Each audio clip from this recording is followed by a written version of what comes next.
Shalom, good afternoon, everyone. Shalom. Thanks very much for being here. This is a special occasion for me and for Daphné and for many of our friends here at ICT. I'm going to say a word about that before we get into the substance of our program. For either out of your good fortune or because you mean to do so, you are now at the 10th session of the New Battlefields, Old Laws series. We've been doing this for a decade, and we're quite proud of the program and the things that we've been able to accomplish in this period of time. My name is Bill Banks. I'm at Syracuse University. I've been a partner of INSCT for more than a decade. As some of you know, Syracuse has a very substantive and long-standing partnership with the university here. We send our students here. IDC sends their students to us. I think a group are coming in a couple of weeks right after the holidays. I routinely do some teaching here. Some of our ICT colleagues come to Syracuse. Daphné and I have been collaborating on this project for a decade.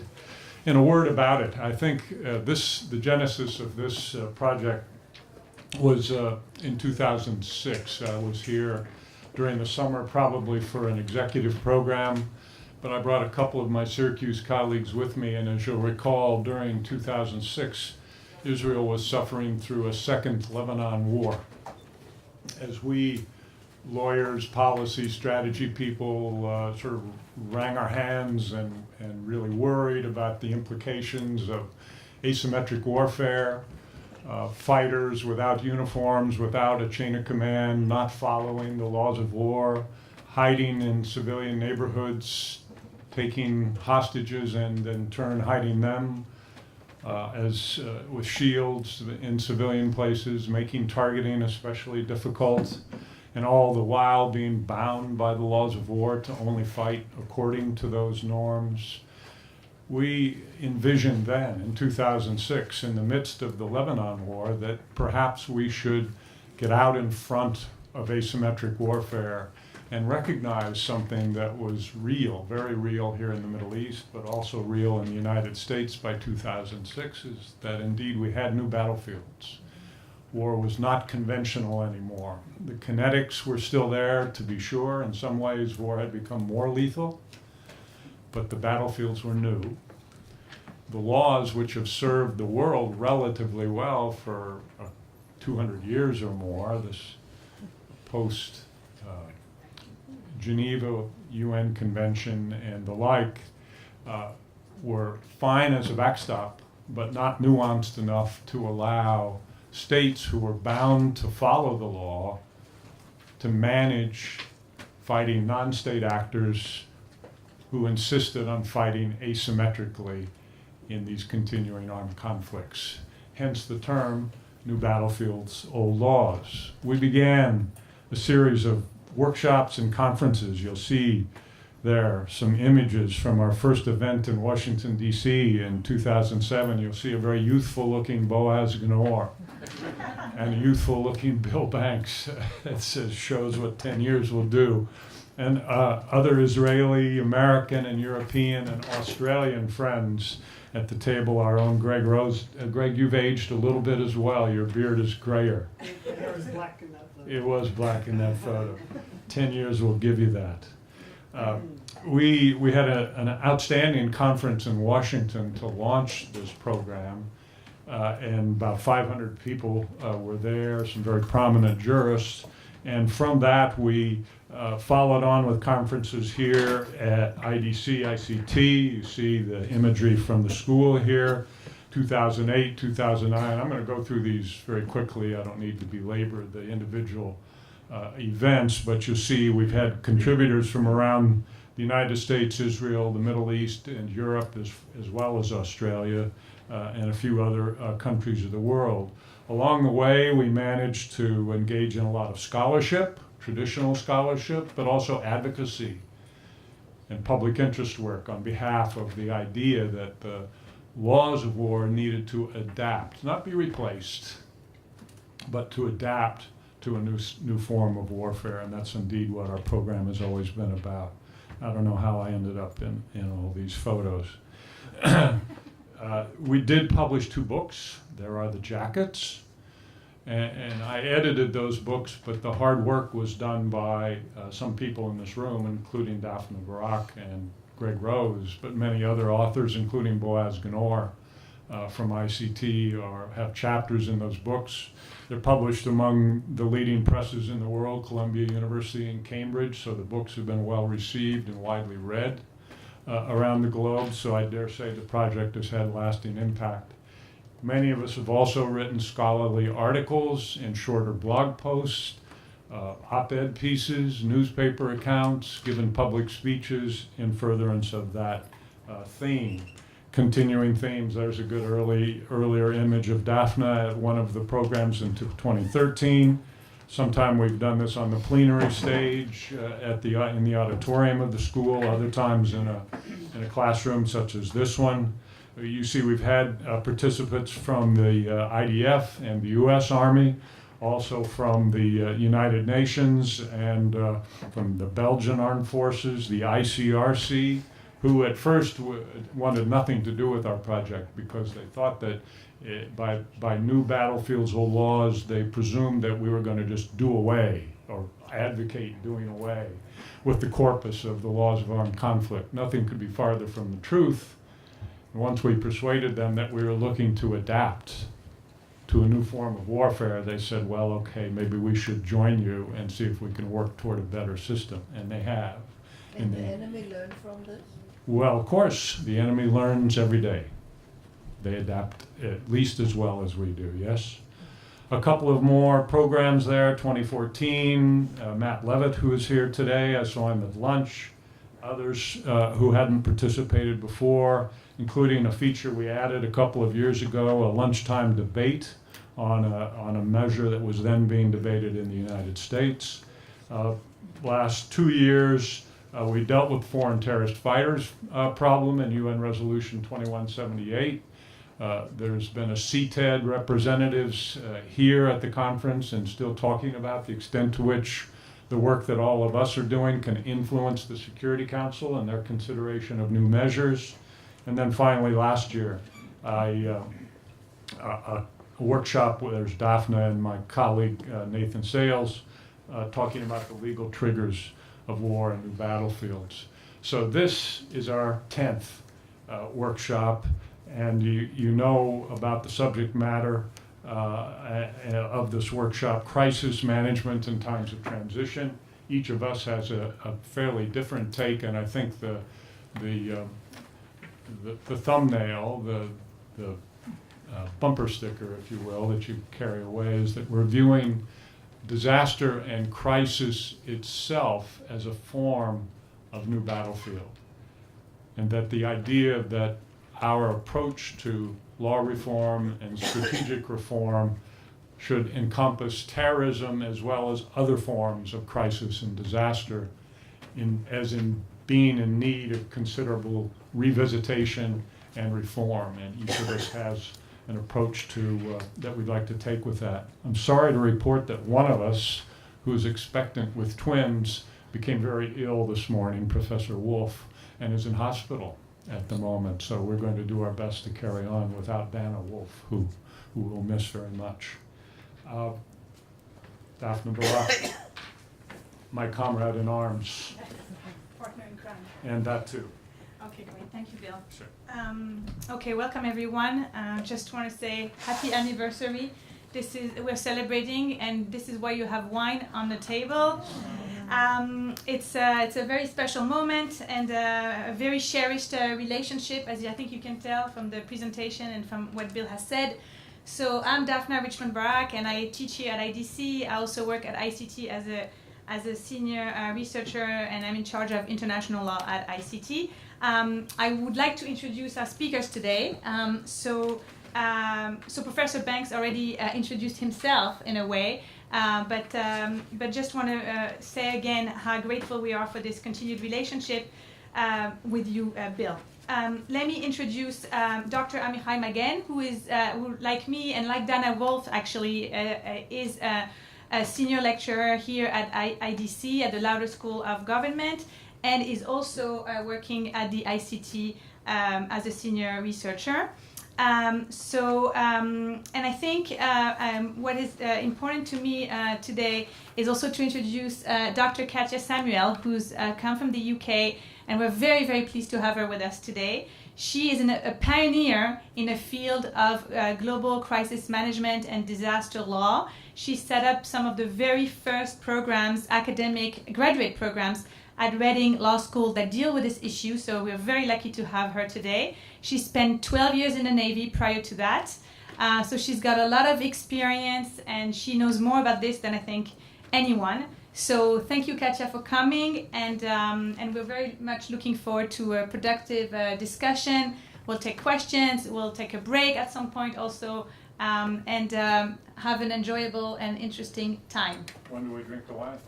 Whenever you want. Now. Now. Before I speak. So Katja will be first, and then we'll move on. To the next Old 10 laws, new years. battlefields, and it's co-convenance. No, Katja, sorry, go sorry, to the next 10. sorry, Katja. Amichai is first, and then Katja. Sorry. Thank you all I for didn't have this thing enjoying in front of me. the toast with us. Cheers, l'chaim. Cheers.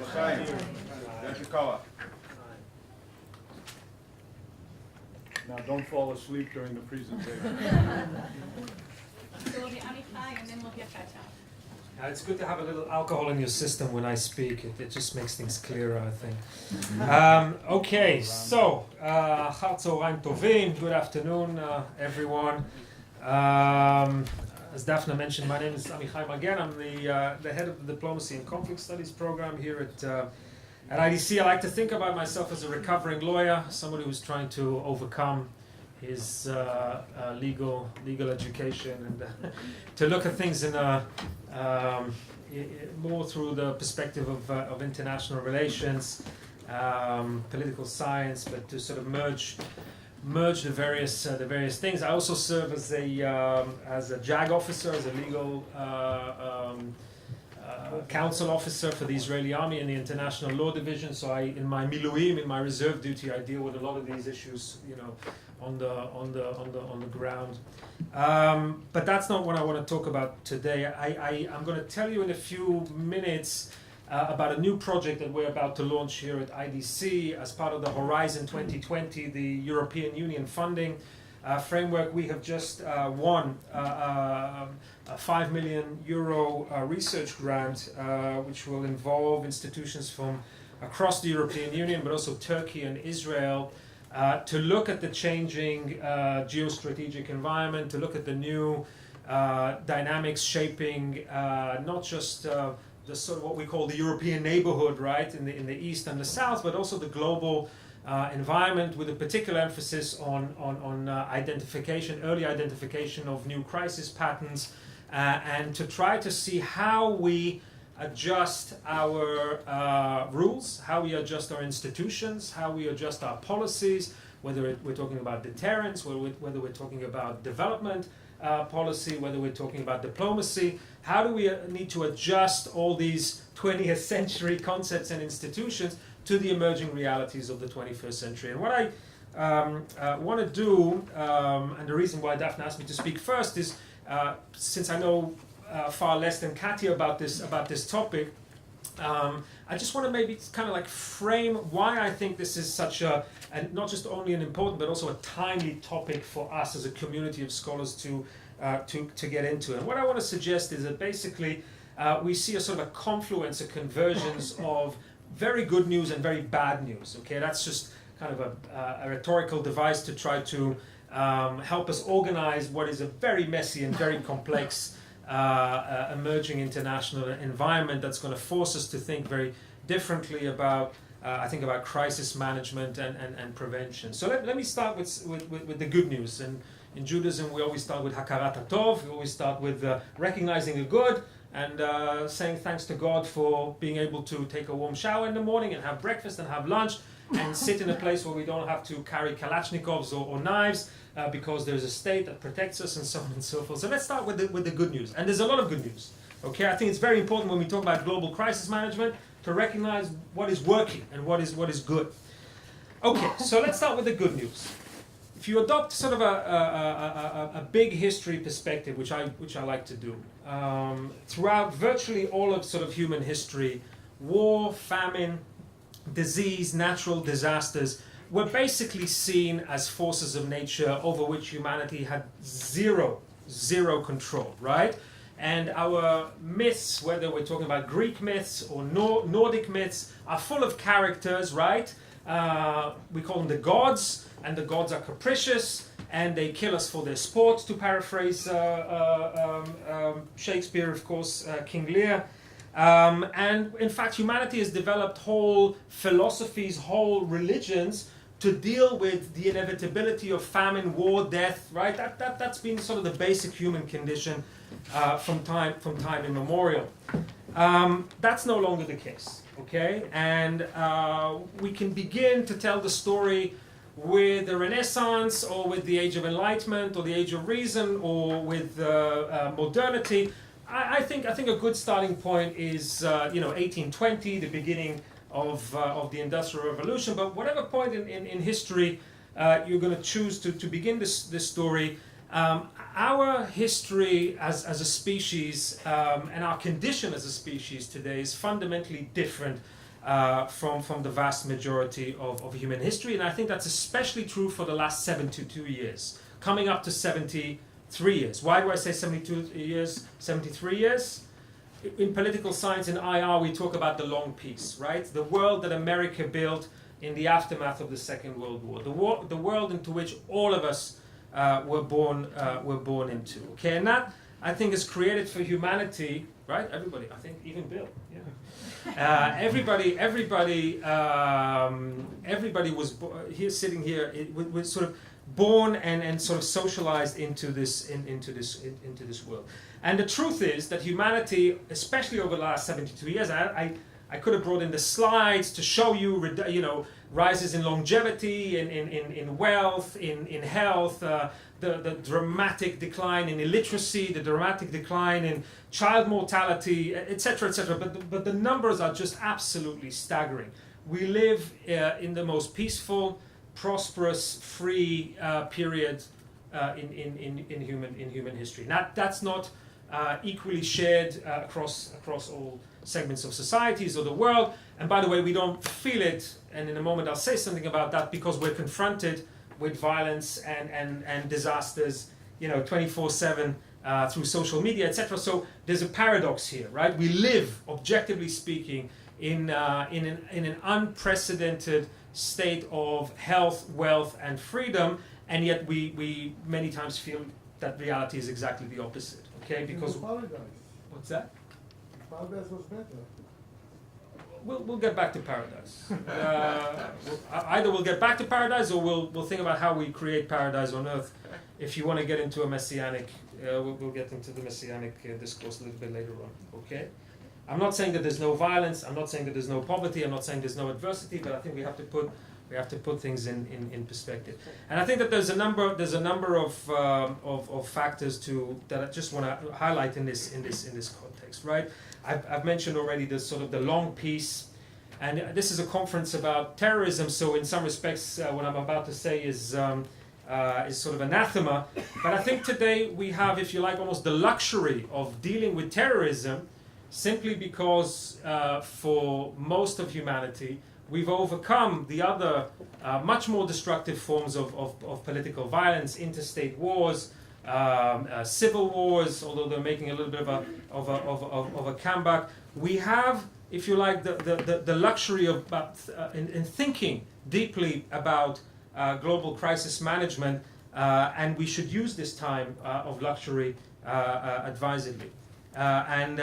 And this is, I think, also reflected in our desire for new legal thinking in this context. Okay. Second, as societies get healthier, wealthier, freer, and as people live longer lives and can expect their children to survive and live longer lives, we tend to value our lives more, and we tend to be much less tolerant of what we increasingly consider to be needless death, right? Which again is a very modern kind of notion. I think in a very real sense, humanity today is actually fighting a war on death itself, not just on violence, but on death itself. Thirdly, scientific and technological progress means that we are making strides also in strategic foresight, in early warning, in crisis management. Just think about the containment of the Ebola crisis 2 or 3 years ago, the SARS crisis. Okay, think about that all the things that didn't happen and that don't happen, despite the interconnectivity of the world, which is unprecedented. And I'll get to it in a moment. And I think finally, and Katja is much better positioned to talk about this than I am, but I think we're also beginning to make some progress in the area of strategic foresight and crisis identification. It's no longer just pure astrology and speculative futurology. Now again, we don't have a crystal ball. We don't know what's going to happen. And in a moment, all this good news that I've just shared with you, I'm going to tell you the bad news. But I think we're at a very exciting time for this project in the sense that there are now systematic, serious efforts to develop strategic foresight and risk analysis based on new technologies, on new knowledge, which we didn't really have even a decade or two ago. Right? We all know that there's a broad spectrum between complete ignorance and speculation and an ironclad mathematical formula. There's a big spectrum there, and I think we're beginning to move on that spectrum as well, and that's important. Maybe not enough. We need to invest more in methodologies and so on and so forth. But that's the important development. So all that's the good news. That's hakarat hatov. Okay? hakarat hatov. Chashuv. The bad news.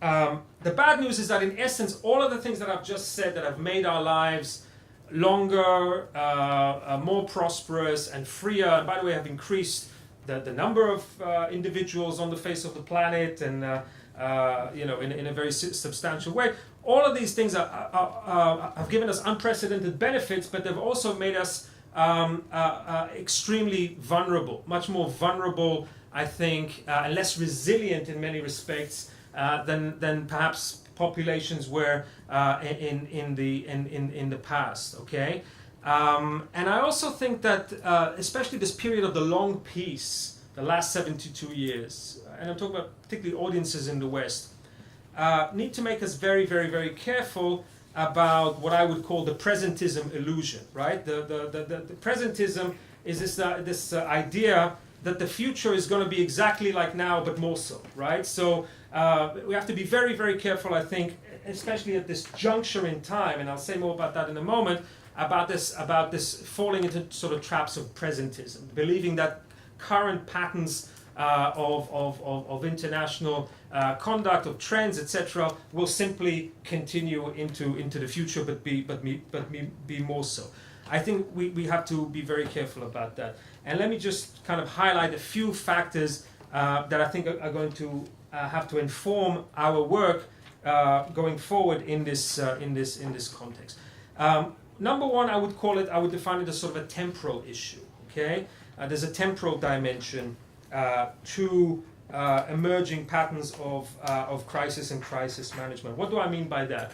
Very simply, the pace of human change, the pace of technological change, is not only very rapid today, right, but accelerating, right? You think if a person was born in rural France in 1500, would have fallen asleep, in the year 1200 and woke up, in 1500, he or she would have essentially found, they would know exactly where they are.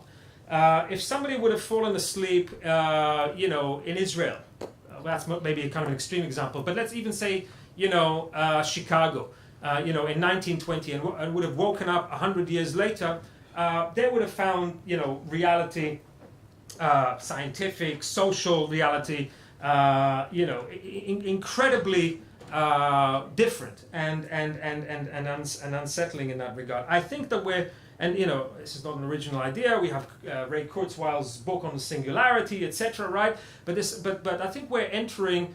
We can see it. period of dislocation and change which is unprecedented in human history, and for which we really don't have historical precedents. We just don't know how our species will respond and whether we'll be able to adapt to such a rapid change and accelerating pace of change. This is completely uncharted waters for our species, and it's going to chart our adaptability as a species. So that's the temporal issue. Second, demography. Okay, if you think about it, throughout all of human history, essentially until now, the most successful, affluent, powerful human societies had what? Lots and lots of kids.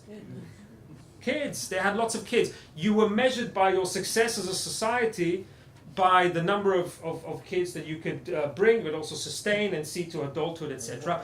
We live at a period of time today where the most advanced, affluent societies are having very few children, and the most societies that are experiencing the greatest challenges are having the most children. Let me just illustrate this just very briefly. Today in sub-Saharan Africa, there are roughly 850 million people. The World Health Organization projects that by 2050, there will be about 2 billion people living in sub-Saharan Africa. So this is a region in the world where states are already, where infrastructure states are already finding it very difficult to provide essential public goods and to take care of that population. And we are projected to see a huge bulge in the number of people as medical and scientific knowledge has reduced maternal and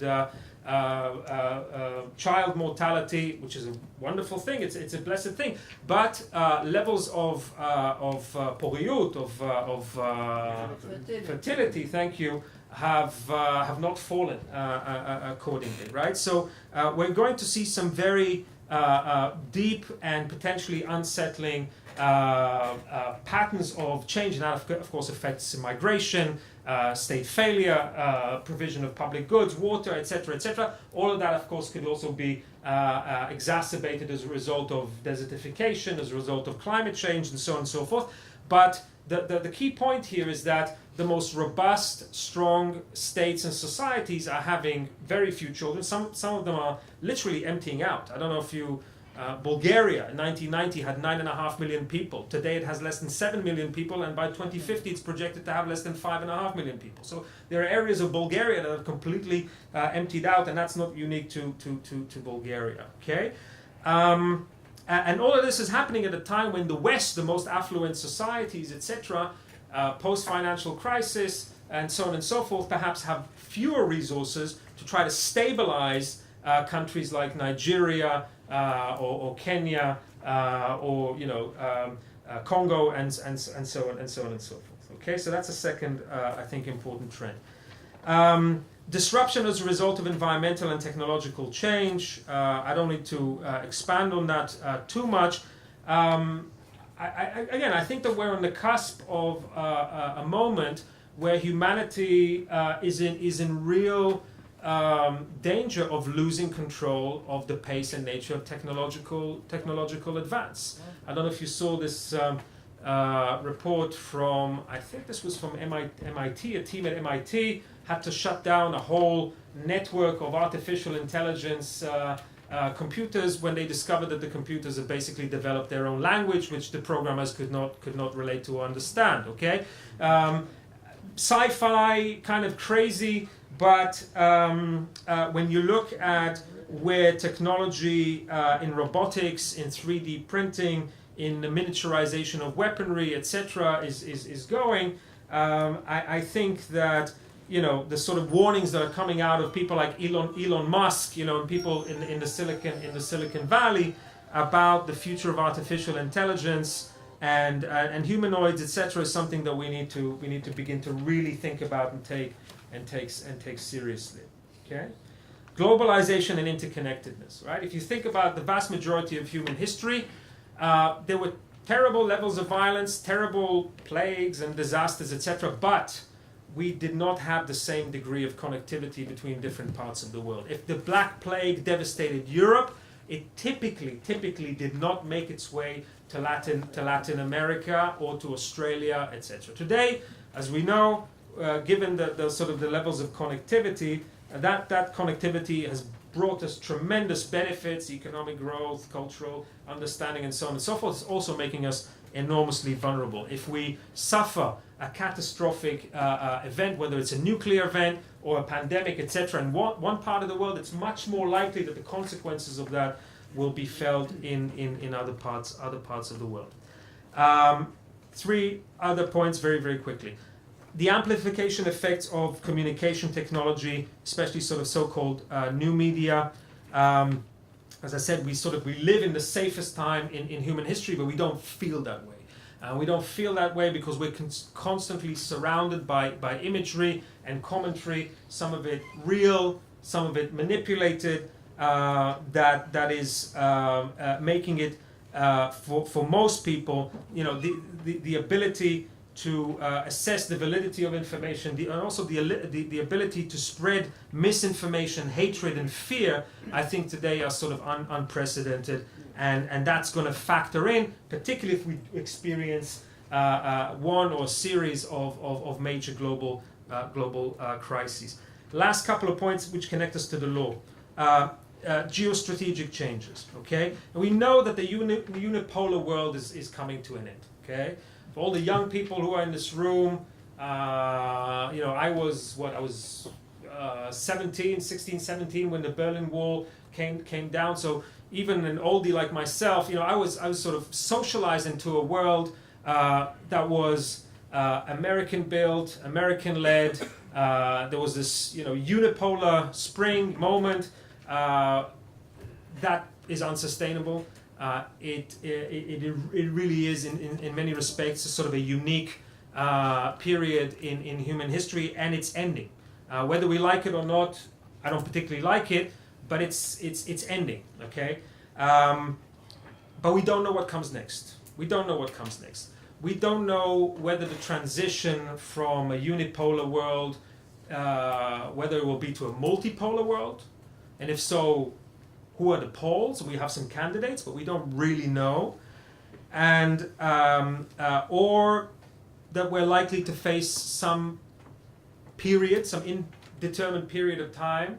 Historically, if you look historically, the transition from one form of order to another form of order has typically taken many decades, sometimes centuries. I don't think it's going to be there, but things happen faster in today's world. But it could very well be several decades before this process changes and some kind of new balance of power or some kind of new order emerges, and that process is always precarious. It is often accompanied by very high levels of violence. I don't know how many of you have heard about this idea of the Thucydides trap, right? This idea,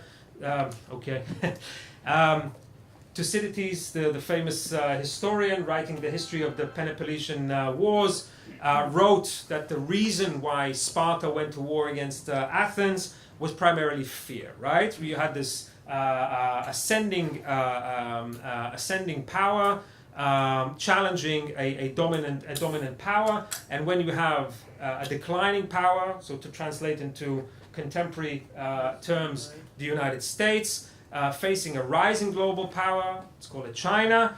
The statistics are not historically are not very favorable to a peaceful transition of power. The risk of hegemonic conflict is very, very high. In fact, there was a book that was published at Harvard last year that looked at the Thucydides trap over the last 500 years and found that in 12 out of 16 cases that transition, that dynamic produced hegemonic war. Okay, but the alternative can just be very, very, very messy and chaotic for the coming decades, which makes us need to think long and hard, I think, about the importance of crisis management. Finally, political, legal, and institutional factors. I think, and Bill has said this. We all know this. that we see sort of a growing sense that our current political theory, our current institutions, and law are anachronistic, and we see that debate happening in our domestic discussions about democracy and the nature of democracy and populism and so on and so forth. But we also see it internationally, right, with the laws of war, with the growing sense of its sort of inadequacy of the multinational institutions that we have, whether they're representative enough, whether they provide answers to these enormous changes that we are experiencing. And I think all of us understand that increasingly the answer is no, but we don't really know what's going to come instead, right? So in conclusion, there are both sort of unprecedented opportunities, but also unprecedented need for new thinking on global crisis management. I think that there's some very potent factors that make us better able to do this today than we were, let's say, 50 or 100 years ago, but also sort of tremendous need. I can tell you a little bit more about the Horizon 2020 project. I won't do it in the interest of time. I will just tell you that we're going to start the project here in March 2018, and anybody who is interested in learning more about this is welcome to turn to me. Thank you very much for your attention. Thank you.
Shalom, ladies and gentlemen. Thank you very much, first of all, to Daphné and Bill for the invitation to be here. I feel incredibly privileged to be here amongst you in such a timely global summit, as well as to speak on such very important issues. Thank you very much, too, for the most generous introduction. If I might qualify it a little, I'm going to be talking on issues of disaster law. That is an evolving field of law, and I do not consider myself an expert. I'm very much on a learning journey with many other people around the world, but perhaps I'm just 1 or 2 steps further down that learning curve than some of you in the room today. Just by way of explanation as well, you might have seen on introduction slide it said American Society of International Law. As from April this year, I became the co-chair of the American Society of International Law Disaster Law Interest Group. I co-chair that with Arnold Pronto from the UN Office of Legal Affairs. And what that's doing is it's developing a network. It was founded 3 years ago by David Fisher of the International Federation of Red Cross Red Crescent Societies and Kirsten Bookmiller Millersville University. And we organise some events. So in June this year, I organised at Reading University the first known symposium on disaster risk reduction and international law. So this is a very exciting time in the development of international law. Also, in case you're wondering what this GSDM is on my slides, I've been at Reading for 5 years. I spent 3.5 years of a lot of graft, and those of you who've designed masters or undergraduate programs will know there's a lot of graft to design them and scope them and institutional hurdles to adapt and overcome to. So having spent a lot of energy designing 4 globally unique programs on the theme of crisis, conflict and disaster management and got them all up and running, and this is actually my last week in the School of Law. and I've just founded my own company, Global Security Disaster Management Limited, and what I'm looking to do is bring together the sort of counter-terrorism, armed conflict, but broader security issues. So that could be water insecurity, food insecurity, sustainable development, but also disaster risk reduction, disaster management. And something which is I'm really excited about this particular session is that what it's forced me to do is to start to put some thoughts on paper of what's been going around in my own mind of looking at terrorism as a disaster event. And actually I'm really excited in that this has been the first opportunity really that in my own mind I've been able to bring the sort of counter-terrorism and the disaster issues together, and that's going to be the focus of what I'm going to look at today. Just to say as well, I've been given a generous amount of time by Bill and Daphne. If you think it's a little long, and I'll try very hard not to be boring, just to let you know that the original draft, it was going to be a 2 to 3 hour lecture, so this is the shortened version. So in terms of overview, what I'm going to do, I'm going to assume no prior knowledge, so my apologies if this is an area that you're familiar with, and introduce what is the concept of disaster in international law, introduce some concepts and frameworks that you might be less familiar with, disaster risk reduction and the disaster risk management cycle. I'm going to illustrate some of the points that I'm looking at through the lens of a catastrophic disaster event, and I hope in some way that will build on the excellent workshop that we had this morning looking at critical infrastructures. I'm going to look at the criminal justice and the armed conflict paradigm, so they're the sort of two traditional paradigms for dealing with counter-terrorism. Criminal justice clearly in a peacetime context, armed conflict paradigm in that situation. But I'm also going to introduce and focus on international disaster law and explore the possibility whether when we're looking at the situation of a catastrophic disaster event, and I'll clarify what I mean by that, that has been caused by terrorist attack, whether there's in fact the need for a third paradigm that for today's purposes I'm going to call a disaster security paradigm. Now, I was never very good at titles, so if you think of a better name for it, I would welcome your thoughts and your ideas on that. And the issues that we're going to look at, they're equally applicable, whether they're to state actors or non-state actors. However it's caused, whether it's through cyber, whether it's through lone wolf, whether it's through more conventional means that will not affect the end result. Okay, so looking first of all at what is the concept of disaster. Well, international law has some consistencies, and one of them is that there's no universally agreed definition of what a disaster is. But there are actually a lot of definitions of disaster in existence. Some of them exist in multilateral treaties, bilateral agreements. And the International Law Commission spent a lot of time recently looking at the whole issue of persons affected by natural disasters.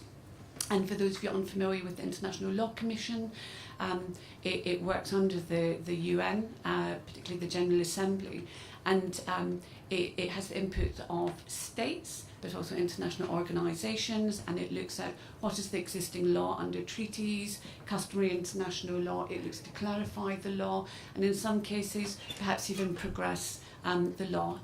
The outcome is what's called draft articles, and sometimes those draft articles can become the basis of an international treaty. So on the issue of disasters, the whole issue of whether or not to have a dedicated treaty has been very contentious, but it's actually been sent last year for consideration in the current session of the General Assembly as to whether or not that should go forward to be negotiated as a treaty text. And there's sensitivities there. But one of the things that it did was, having considered lots of different definitions of disaster, it came up with the definition that I've got on the screen. And because it's from the International Law Commission, it's been negotiated and discussed by states. And of course, states are part of state practice that informs the development of international law. It's an important definition. So I just want to, I've highlighted some of the key terms to give you the sense of what we're looking at, particularly in the sense of a catastrophic disaster event. So it's calamitous. You look at widespread loss of life, great human suffering, can involve mass displacement, large-scale material or environmental damage, serious disruption of the functioning of society. And you might not have all of those limbs together, but for a disaster event you would be looking for several of those limbs at least to be present. And often what it will mean for states is that it's beyond their normal national capacity to respond. And that raises the issue of cooperation, which I'm going to come back to later. Also, quite controversially, there was discussion as to whether or not to include an armed conflict within the definition of disaster. It was excluded. There's always real sensitivities with international humanitarian law and any potential to blur the paradigms. Not least we've seen quite a lot of blurring in recent years in counter-terrorism efforts. But what I would say on that is that there's many people who would not agree with its exclusion. I'd put myself in that camp. I would regard an armed conflict as one of the worst forms of a man-made disaster in terms of the damage that it does to a state. So the fact that it's not been included within the definition of disaster does not mean to say that it cannot come under that legal framework. And for the time being, because these are draft articles, they're soft law, they're non-binding law, albeit of an influential nature. So now I'm going to move on to a notion called disaster risk reduction. And a little bit like the European Convention of Human Rights, when it was first introduced, you could see the obvious areas where it would impact from its provisions. My sense with DRR is that its likely effect and influence could well in the years ahead go far beyond what anyone imagines at this time, including its impact upon the development and the interpretation of the law. And how the focus of disaster risk reduction came about was that particularly during the sort of 1980s, 1990s, there were some significant disaster events around the world.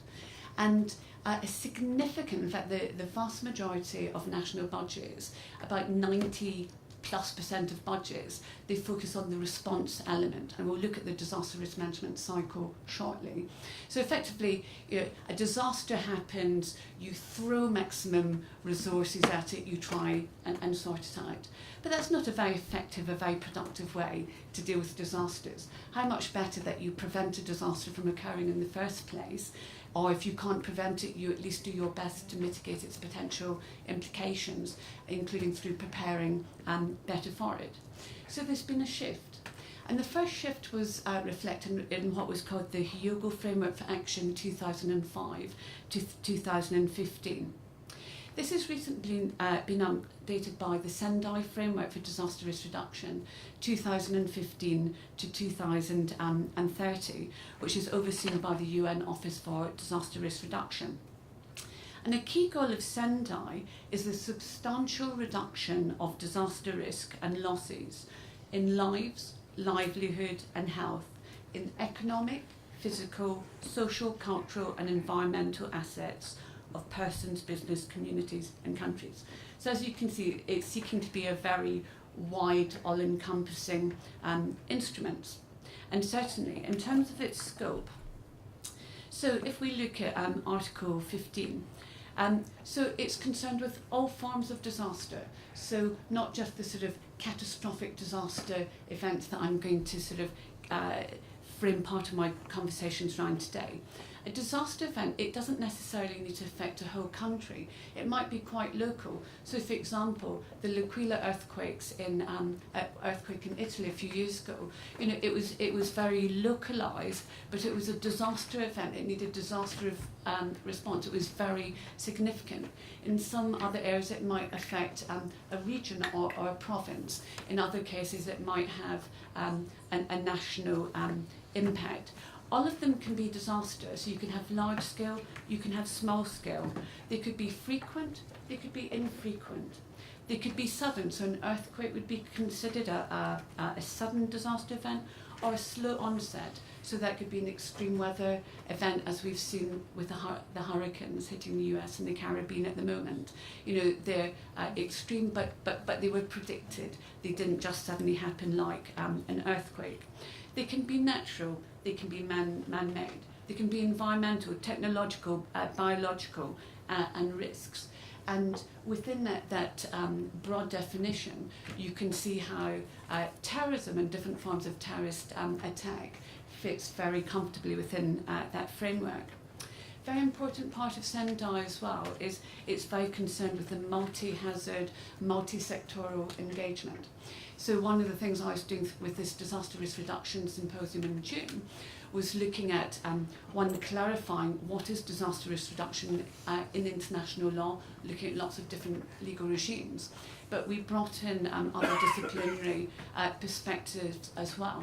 And where a key gap in knowledge and understanding at the moment is how the legal framework can integrate much better in a more productive way with the science and technology sectors. So that's something that I'm moving across to what's called our Walker Institute at Reading to work with our sort of scientific research institute there to start to look at that, particularly in relation to disaster risk reduction for environmental and issues and health pandemics. So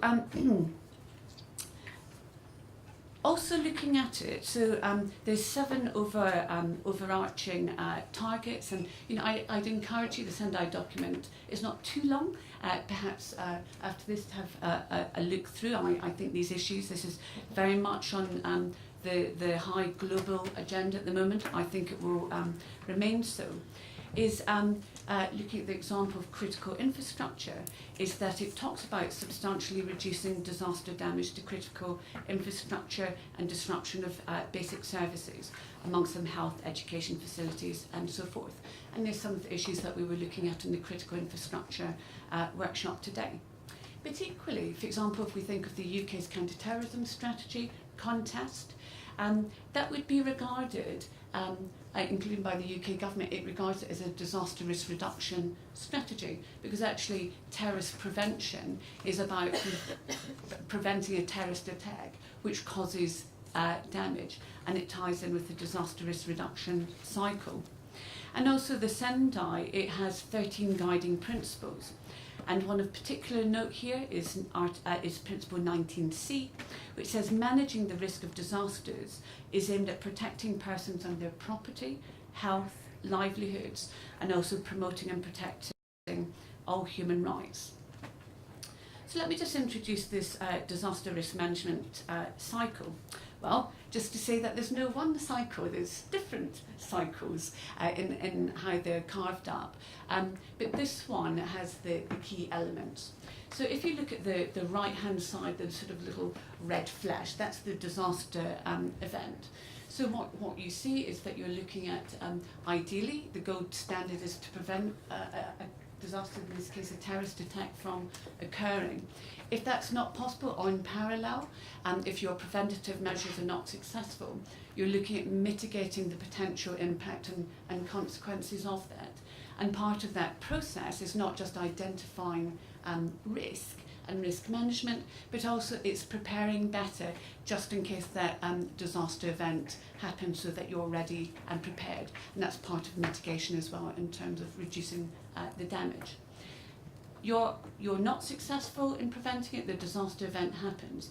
You then have response, that's the immediate relief. That's when, you know, humanitarian provisions are coming in, search and rescue is going on. If you've got oil spillage, if you've got contamination, you've got your sort of rapid reaction teams coming in to deal with that. And then you're looking at longer term reconstruction, rehabilitation. You know, how do you rebuild the British Virgin Isles? How do you rebuild Houston? How do you rebuild South Asia that's had the catastrophic flooding recently? That would all tie into that. just to say as well, I'm not going to go through this in detail, but when I was looking at sort of cyber risks, I came across this framework developed by the National Institutes of Standards and Technology, their framework for improving critical infrastructure cyber security. And just to say, although they frame it slightly differently, the words are slightly differently, actually what effectively this is a disaster risk management cycle as well. So it can take different forms in different contexts. Now the Sendai Framework, it's got 4 priorities, and different priorities feed into different limbs of the DRM cycle. So you have priority 1, which is understanding disaster risk in all of its dimensions. And that's very much where the multi-sectoral aspect comes in. One of the sort of key issues at the moment is having effective early warning systems. And although that's often used in terms of extreme weather events or risk of certain natural disasters, one can also look at early warning in the sense of effective intelligence as part of the prevention stream of counter-terrorism. Then you've got priority 2, strengthening disaster risk governance.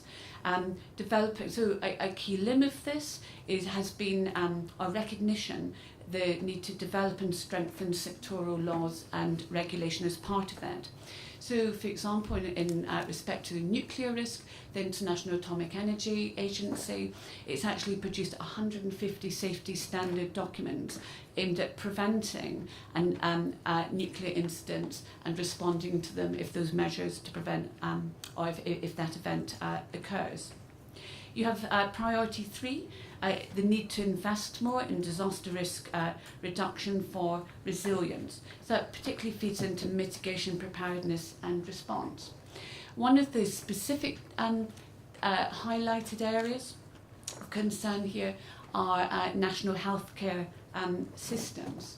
So, for example, if you think of the Haiti earthquake 2011, you have one disaster event which was pretty catastrophic. It flattened the government, it flattened much of the country. But then on top of that, due to some inadequate sanitation facilities of the UN peacekeeping force at the time, a Nepalese stream of cholera was introduced into the water system. And actually the result of what happened was a secondary disaster, but actually that secondary disaster killed over 9,000 people and more than 700,000 people were affected by that. And it still has ongoing implications 6 years on. So again, in this space, you can have primary and secondary disasters. And then you have priority 4, enhancing disaster preparedness for effective response. And this principle called Build Back Better, that links into a principle I'm going to explain a little bit more called due diligence. But it's, for example, if you live in an area which is very earthquake prone, like Japan. Japan has regular tremors, even if they aren't full-blown earthquakes. It is a known risk.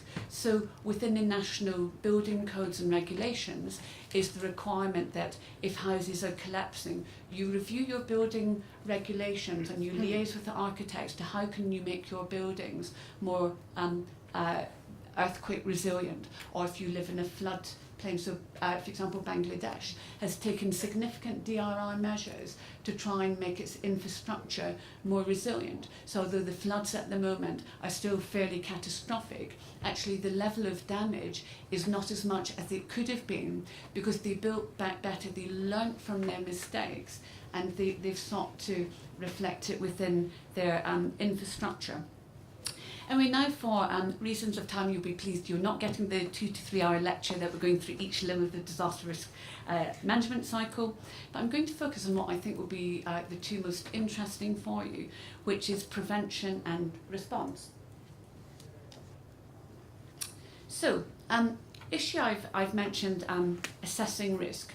Very high on the international agenda across all spectrum of both public and private stakeholders, and that this issue of identifying what is it that you're trying to prevent and how do you respond to it effectively.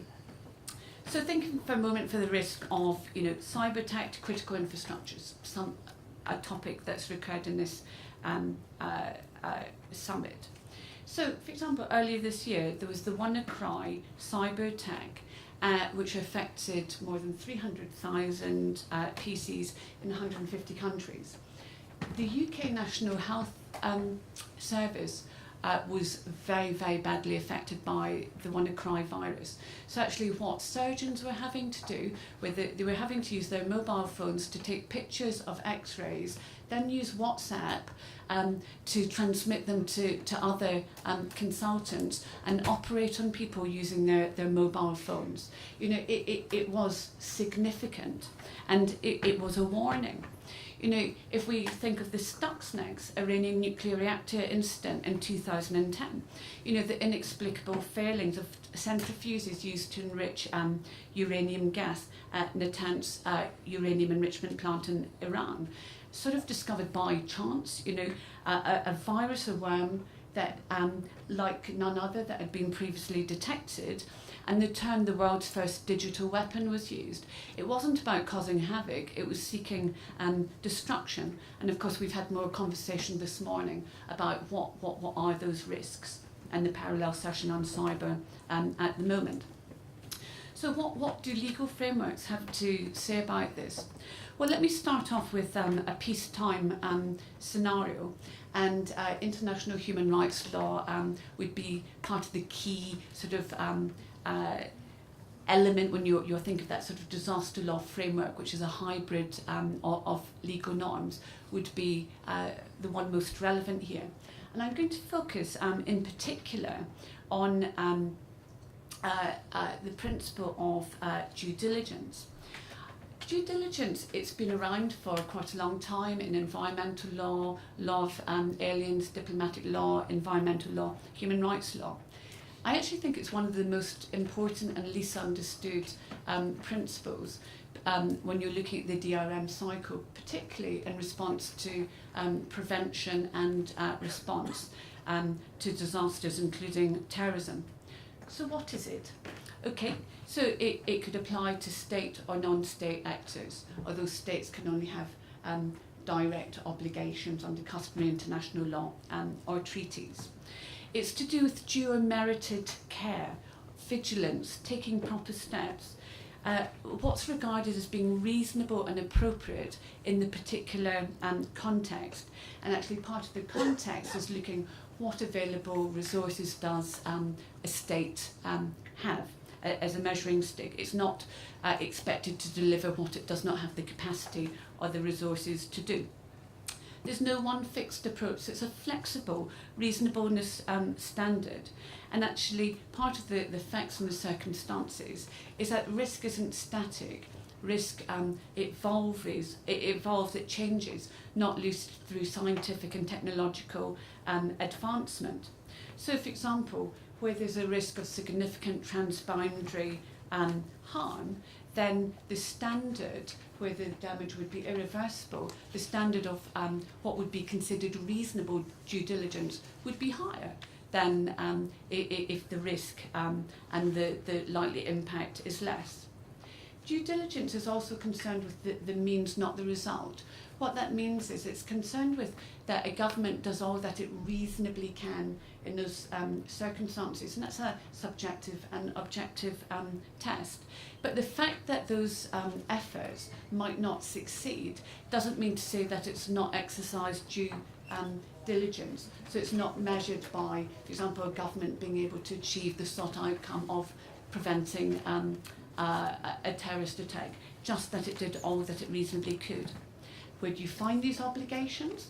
Well, very occasionally they can be expressly referred to in a treaty obligation. More often it's implied, and primarily they exist under customary international law. And in terms of what are they? Well, what happens when due diligence exists? It can trigger its own parallel principles which take on their own life. They can be violated in their own right. And they are protection and prevention. And of course that is particularly important for your pre-disaster situation. investigation, punishment and remedies, that is where a government failed to take what's considered to be reasonable in the circumstances. And there you're looking at post-disaster issue. So if we look at apply this to a counter-terrorism context, where there are known risks of the likelihood of attempted or actual attacks, the more significant the risk, the higher the level of due diligence that will be required by governments, including under human rights law, to protect those residing on their territory, their right to life, their right to property, and so forth. And as we've heard many times, although the exact nature of the risk, who might attack what when, we don't know, but the evidence base that there is high risk, it exists already. So I would suggest that when you're looking at counter-terrorism prevention, the level of due diligence required by governments is already high in terms of what would be considered reasonable. And again, even that will vary depending on particular risk to particular types of threats. In addition to this, if we think of a terrorist attack on a critical infrastructure, say this results in nuclear, chemical, biological contamination of some effect. We can also draw up some analogies from international environmental law. It's got a principle called the precautionary no harm principle. This is special qualities, use cogents. It's the highest category of legal principle. It cannot be deviated against. It exists in customary international law, so it applies to all states. So looking at transboundary. Sorry, I thought I had a slide on that. Ah, here we are. I mixed them up. Sorry. There was another draft articles by the International Law Commission called the Prevention of Transboundary Harm from Hazardous Activities. And here we see, again, a much higher standard of care in designing policies and a much higher degree of vigour to enforce them is required where you have an ultra-hazardous risk, and where there's a risk that if, for example, you have contamination, the likely is that it will have transboundary effect. And we saw that with Chernobyl, we saw that with Fukushima, but actually you can have it through contamination of water systems. It doesn't need to be airborne as well. Where a state has got physical control over where the source of the risk is, then again, the obligations upon it are higher. And again, in terms of how do you measure and gauge risk, we can draw, again, some parallels from the enforced disappearances cases in Mexico during the 1980s, which resulted in jurisprudence in the Inter-American Court of Human Rights, which is often used and cited by other courts and tribunals and UN treaty bodies. And the sort of famous case of Velasquez Rodriguez and Honduras is talking about, in that context, the risk of enforced disappearance was so high and so common that actually the standard expected from the state was much higher than if that commonality had not existed. So let me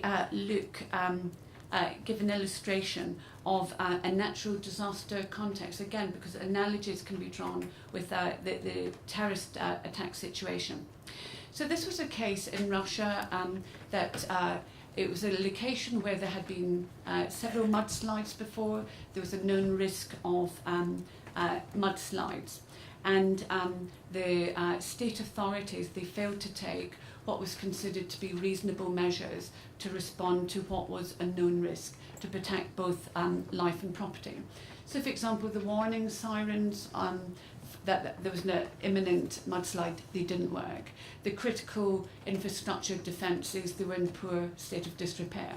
In addition, they hadn't taken all the regulatory land planning regulations that they should have done.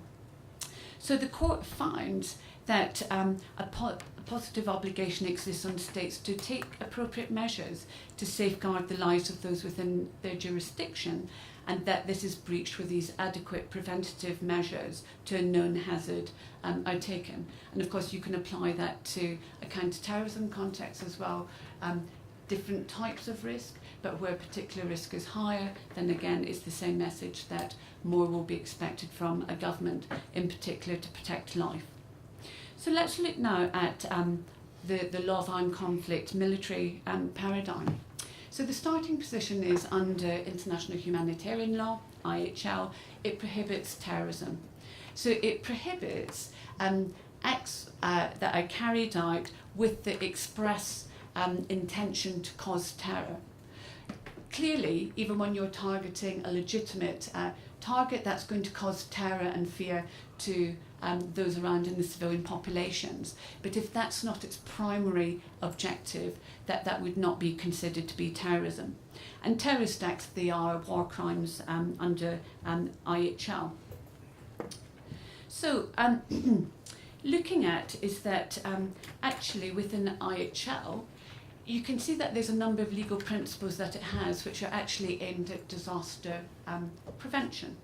So one is, the cornerstone principle of IHL is that you can only intentionally target military objectives, never deliberately target civilians and civilian objects, albeit they may get caught up in collateral damage. But then there are other specific principles. So I've given some examples from Additional Protocol 1. You've got the express protection of medical units. You've got the protection of objects indispensable to the survival of civilian populations, and that would include drinking water, installations and supplies. You've got the protection of the natural environment against widespread long-term severe damage. It brings us back to the International Law Commission definition I introduced earlier. You've got the protection of works and installations. Again, these critical infrastructures, they are expressly prohibited targets under IHL. You've got the need to take precautionary measures, and again, that no harm principle that we talked about, which is use cogence. In addition, I would suggest that to those obligations that you have under IHL, actually the due diligence obligations, they still exist for governments. Governments are still under obligations to do all that they reasonably can to protect their civilian populations, and that may well be to do all that they can to prevent terrorist attack from happening. Not only by another party, but it could be by a third party actor who takes advantage of the situation. So let's move on now to the response side. So this is where we look at several legal regimes again. So if we start off with the human rights law framework, the starting point is that actually the majority of human rights instruments, they don't directly refer to the provision of humanitarian relief and assistance in the context of disasters. But these are implied or read into by looking at other provisions. So, for example, under the International Covenant of Civil and Political Rights, clearly we have Article 6, the right to life. That's the starting position. If you look at the International Covenant on Economic, Social, Cultural Rights, you've got the right to life, the right to food, the right to clean water, to basic sanitation, to adequate health care, to shelter, to basic livelihoods, which are essentially elements of humanitarian assistance. Importantly, those economic, social rights cannot be derogated from, they can never be deviated from, and the state is obliged to do its utmost to provide at least minimum core obligations in terms of subsistence level to its populations. Now clearly in some contexts of armed conflict, a government might not be able to do that, but the duty is it needs to do all that it reasonably can to try and meet at least that basic subsistence level. Another thing to understand is that where a disaster takes place, it's the affected state where the disaster takes place, which is primary responsibility for responding to that disaster event. And that's linked into the great sensitivities to do with state sovereignty and territorial integrity. and one can understand, for example, often if another state offers assistance with manpower, many states use their militaries as the boots on the ground to help. And a country which is already feeling very vulnerable because a major disaster has taken place might not want a whole additional layer of concern of having foreign militaries on its territory as well. But under the principles, again, of due diligence, human rights law, think of that those primary obligations of protecting life, of preventing further harm from happening, both to persons, to property, transboundary harm. Due diligence still applies following a disaster event, and actually a state is obliged to do all that it reasonably can to protect its populations. And if there's going to be a transboundary effect, actually it may be required under the no harm principle to have international assistance come to limit that damage. So you have this multiplicity of principles operating in tandem. One of the things that can happen as well in a disaster event, so let's think for a moment of a natural disaster, like extreme weather event, is that the state might declare a state of emergency. And actually, really unusually, last week in the British Virgin Isles, when 2 islands were effectively flattened, as an overseas territory, a state of emergency was declared that in the UK mainland we don't do. So I picked up on that. And what a declaration of a state of emergency does, so you're talking about a significant event which is considered to threaten the life of a nation. So it's a high threshold, it's not something to be done lightly.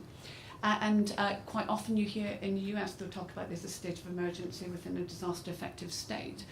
What that's seeking to do is, in many constitutions and national disaster management laws, the declaration of a state of emergency, that formality is required to release additional resources to deal with the disaster event. So additional manpower, additional relief supplies, additional money to deal with it. So it does not necessitate that there's going to be any derogation, any dilution of basic human rights.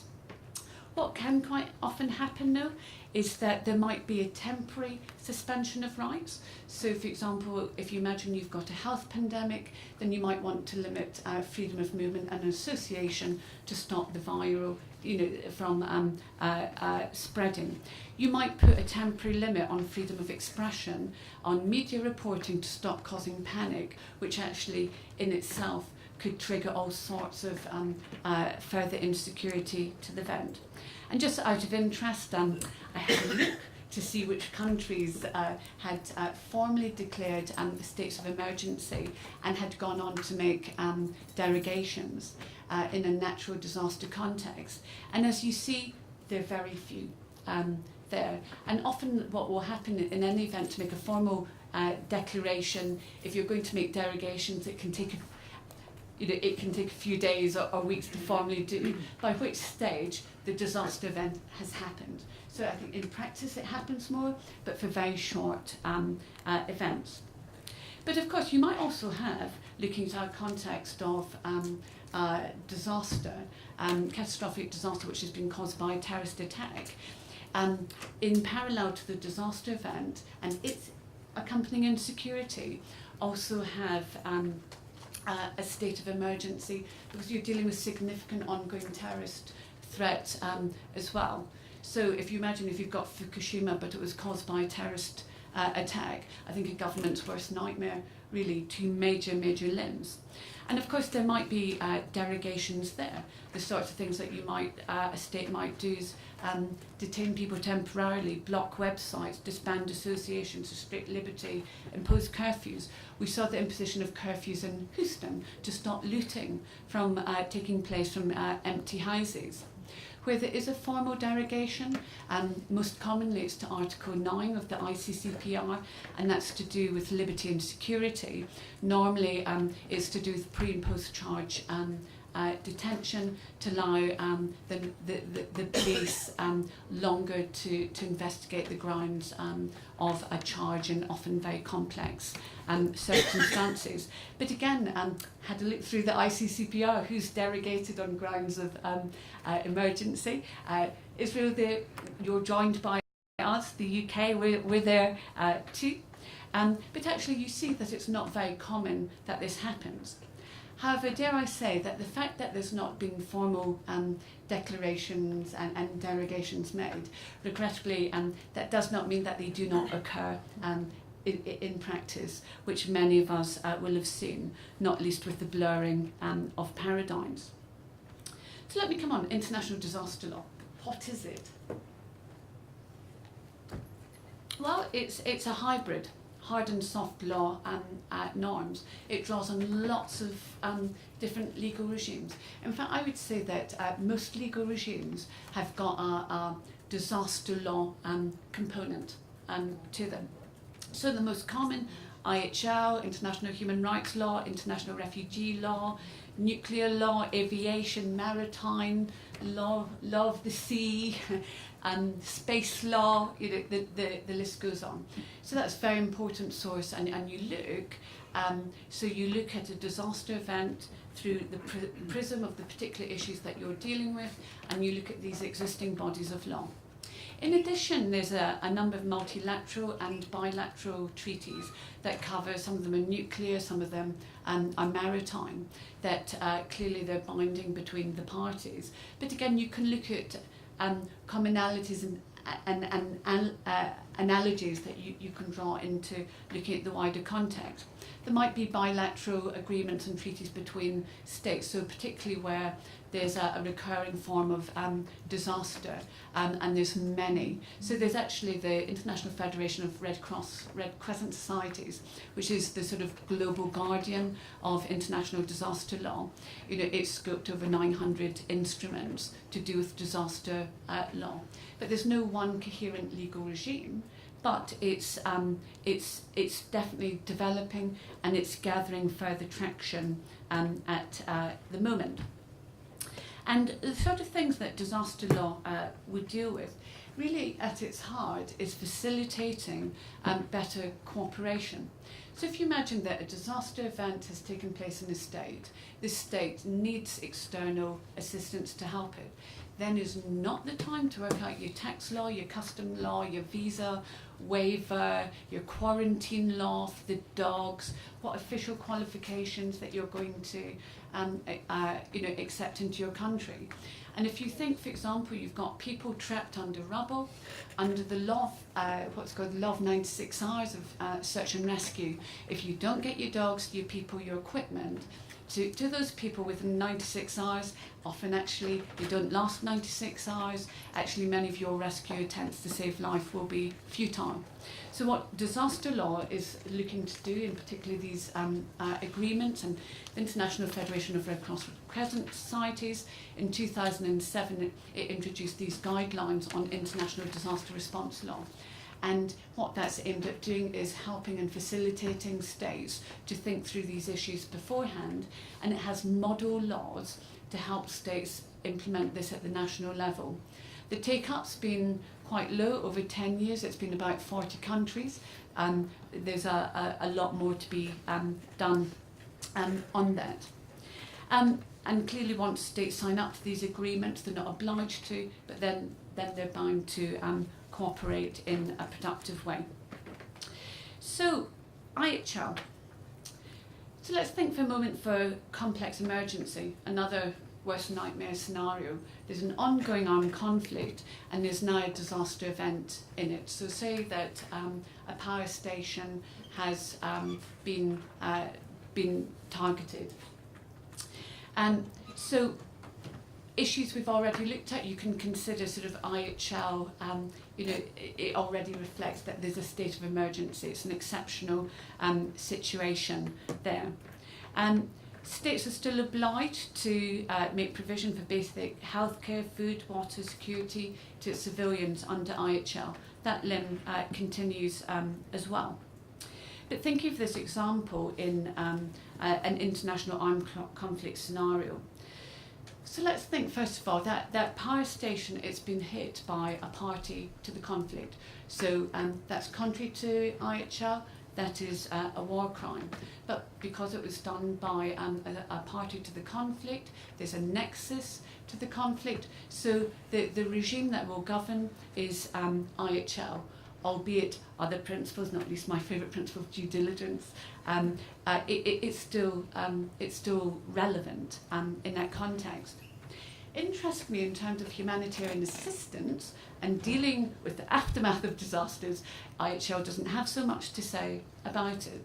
So there is a basic obligation to provide humanitarian relief. And that comes under where the civilian population, they're lacking necessary supplies. But it's quite vague. It can be contentious. So, for example, during the 2004 tsunami in Asia, there were real difficulties encountered. For example, in Sri Lanka, where there was an ongoing non-international armed conflict and a natural disaster. These are very complex, both legally and politically. And of course, they've got sensitivities, and that governments, one of the things they'll be very concerned about is whether aid coming in is actually going to help the opposition forces or sort of bolster the civilian population against them and undermine their military efforts. But let's think about another scenario. So you've got an ongoing armed conflict, but this time a third party who's not a party to the conflict, so it could be a state non-state terrorist actor, is taking advantage of the situation that a state that's been on its sights for a while is in a vulnerable state. It seizes the opportunity, it carries out a disaster event with catastrophic implications. Well, what might the governing law be there? Well, if it has no nexus to the armed conflict, IHL does not apply. Of course, your key challenge is going to be in those events is determining whether or not there is a nexus to the armed conflict. But if it's not, then you're actually going back to your human rights, criminal justice, traditional law enforcement mechanism in that context. So, let me just finish with a couple of final thoughts. Looking at this scenario, thinking of perhaps that last scenario that I had, that you have a catastrophic disaster event, it's caused by terrorism. Is there a need for a new paradigm that develops and brings together a more cohesive framework than what we have at the moment? So let me briefly summarise what we have. And in saying this, let me be very clear that what I'm not talking about is blurring existing paradigms. IHL is IHL, human rights is human rights, but looking at disaster law with all these legal regimes that encompasses, looking at due diligence, no harm principle, bringing these together and thinking how can we have a framework which better equips us. Because if we think of IHL, it seeks to limit and to prevent or limit damage, but it has little provision to deal with the aftermath. It makes no provision for international cooperation. And if you've got this type of catastrophic disaster event, whether not caused in the context of CT, IHL does not cater for that. It does not facilitate it. Even in the context that you have critical infrastructure hit by a party to the conflict, you might still need international cooperation to help you deal with it. It might have transboundary effects. That's not the time to work out how you're going to cooperate. You look at human rights law, there's key obligations already to protect life and basic shelter and food and what could come under limited humanitarian assistance. But human rights doesn't expressly go beyond that, although again, under due diligence, you can say cooperation if that's what you need to meet your protection, prevention duties, then that is what you must do. Disaster law. So it can come and fill key gaps, including in international cooperation. That is what it's about. And there can be some parallels if you think of the anti-sectoral terrorism conventions. You know, the overarching principle of those conventions is cooperation. But that principle is all to do with law enforcement. None of these principles are dealing with cooperation to deal with the aftermath of a disaster event. So dare I say the thought that I would just like to leave you with.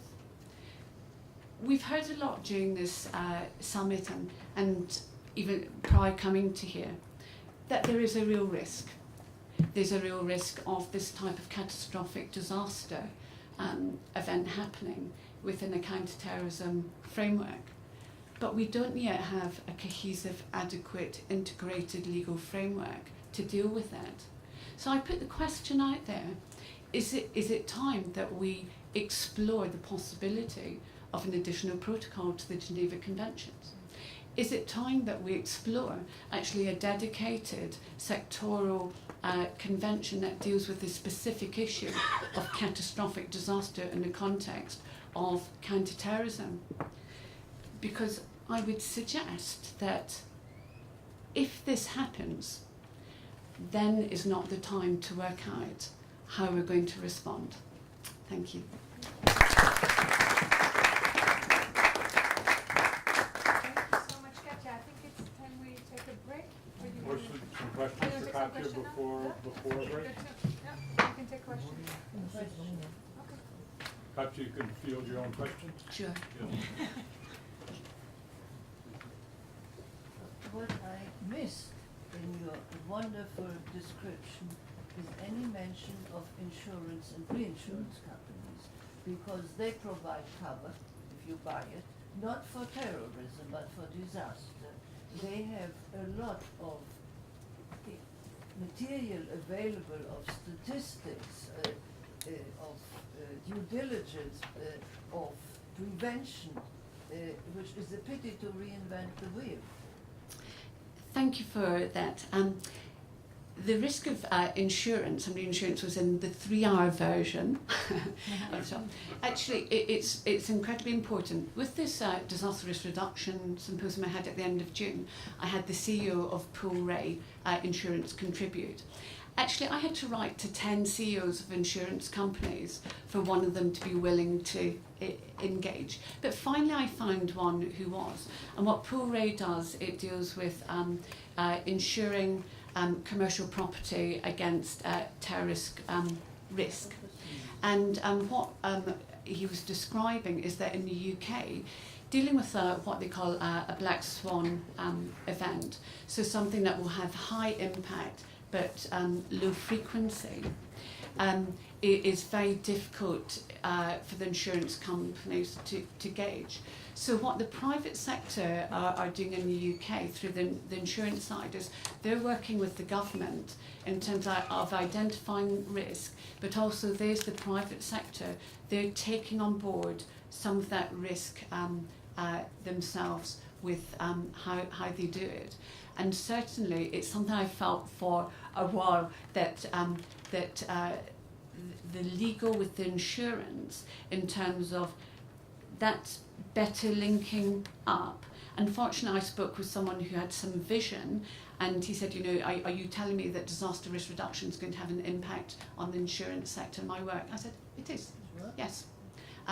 But he, in my experience, has been the exception rather than the rule. But yes, hugely important. They don't normally insure terrorism, but you mentioned disaster as well.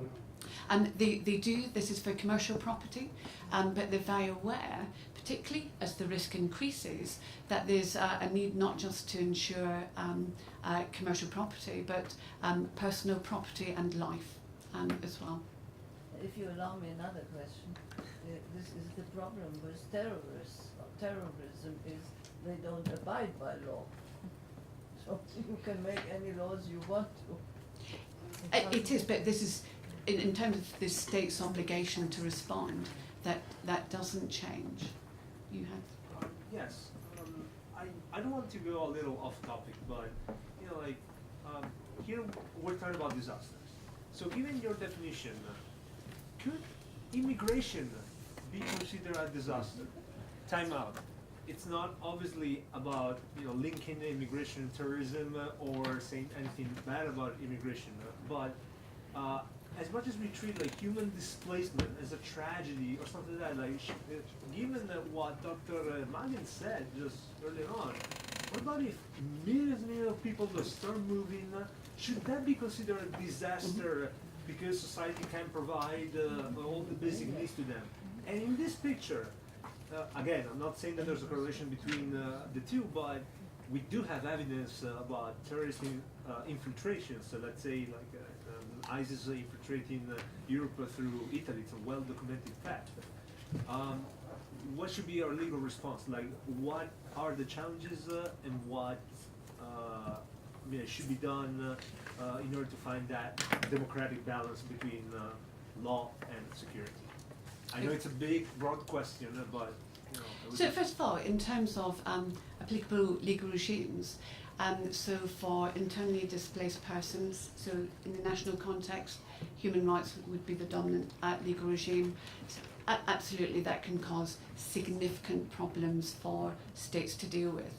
Mass migration, so we see, for example, discussions about when the Maldives doesn't exist, looking to relocate to parts of Australia. This sort of, and looking at mass populations moving because of significant flooding or drought in parts of the world. That migration, displacement, refugee, asylum would all come under disaster law context as well. Just to say on the issue about the linking of terrorist infiltration with immigration, there's huge sensitivities at the moment, not least from the UN High Commissioner for Refugees Office and other UN agencies about that link, because there's, whilst undoubtedly people will take advantage, use the situation, but there's real fear that the more that narrative is reinforced, the harder it will become for these people who are genuinely seeking asylum or who are displaced for reasons outside of their control to find another country that will take them. So that's an incredibly sensitive discourse at the moment, but incredibly important as well. Yes? Why propose a law and not just an NGO promoting best practices? It seems like with the legal regime, the intent behind that is compulsion. And if we get into creating a new legal regime and new methods of compelling states, then we get into disproportionate application, imbalances, like the imbalance of ICC prosecutions. What I want to say, thank you for that, is that multi-sectoral, as looked at in Sendai, everybody matters. Private, public, governmental, non-governmental, intergovernmental, everyone has got an important part to play with this. What I'm proposing isn't actually the creation of new laws, it's looking at what we already have and bringing it together better into a more coherent framework and paradigm. And the reason why I think this needs to be obligatory, and I don't come from the school of thought that everything needs to be obligatory and states don't like more obligations, but these are actually their existing obligations in most cases. Some could be concretised more. Is that if you think, so for example, risk of a cyber attack against an air traffic control centre, that could result in concurrent 9/11 events.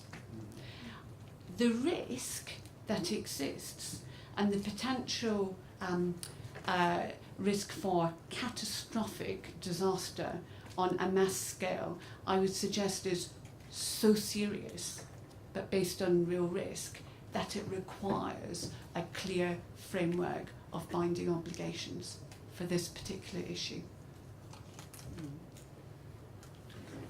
Moving from the public sector to the private sector, and when you talked about due diligence, does it reduce an entity's risk post disaster in any regardless of the cause? if they've done planning and they've done exercising, do the insurance companies generally recognize that and give them a discount or a better rate because they've done that, or do they just They ignore it? recognize it in the other way, that if you haven't done it, you won't get your claim. Yeah, I think this sort of read the small print on what they say. But you bring up a very important issue as well in terms of due diligence. Clearly, the source of treaties, customary international law, it doesn't apply directly to non-state actors, but increasingly there is a sort of expectation that non-state actors, particularly when they're sort of in influential situations, will choose to abide by the principles of due diligence. And we've seen this over the last sort of 10, 15 years, particularly in relation to business and human rights, where you might have a company like Coca-Cola that its annual turnover is more than the GDP than some of the countries it's in. So actually it has significant influence in those countries. But there is an expectation, and in fact, if you think as well of private security companies and the Montreux document from Canada, that a sort of expectation that non-state actors, particularly where they could cause quite considerable harm, should choose to abide by good practice, and actually their insurance policies and co-collaborators might reflect and reward them for showing good practices in what they do. What about the idea of forming a capital fund, international capital fund, to finance the rehabilitation of disaster? For example, every nation or country will contribute less than 1% of the GDP in this case. Actually, what happened when disaster hit not one nation or one country, but 3 or 4 more than that? Who will be paid first and who will be paid second? From this fund or from others? very good issue. In fact, that exists on the African continent already. There's the African Risk Capacity, which is it's a voluntary insurance fund for governments to make voluntary contributions for disaster risk. The issue is, though, that governments make their contribution, and when they're not getting benefit from it, I think I'm correct in saying that Kenya's just withdrawn from the scheme, you know, paying my dues, but I'm not getting anything from it. But then, of course, if a disaster happens, they're not entitled to it. So it's always difficult where it's on a voluntary basis by states, but there still are a number of states that are paying into this voluntary scheme, which is aimed to do exactly that. In terms of how, if you have concurrent disasters, how they gauge who gets what, I'm not able to say, I'm afraid. Natalie. Thank you very much, first of all, for your insightful presentation. And since we were on the subject of Canadian contributions, I'll add one more. There were a lot of wonderful things, wonderful themes in your presentation that sort of resonated with me in terms of the responsibility to protect principle and doctrine that Canada had a large hand in pushing forward toward in the international sphere, with the noblest intents of making it become maybe a new convention or some sort of binding instrument for states, which in the end we weren't successful in, and the rest of the world and the allies weren't successful in moving it beyond the soft law, the realm of soft law. And I'm wondering, for disaster risk management, is there any strategic thinking in how are we going to approach this new instrument? I recognize that you're not creating something brand new, because it is picking and choosing, or at least weaving between pre-existing instruments, which will help paper the gap or bridge the gap. Very important, but you still need state buy-in to move beyond soft law and go into hard law. So is there any thinking, or what's your thoughts, what's your views on how you're going to approach the states to get there? Which is challenging. It is, and I'm aware when I put out there, let's have an additional protocol of the Geneva Convention, or additional, you used to think, oh gosh, that's sort of tricky. Unfortunately, often in these circumstances, it takes for that incident to happen for states to respond. But on it, actually, even in the margins of this conference, yesterday a number of us were at a network lunch with CTED who put the gauntlet out there, tell us what we need to know and don't scrutinise us for what we've done. And in fact, I taking out that gauntlet, I've spoken to CTED and said, this needs to be on the Security Council's agenda. And I'm planning with others to look to pursue that.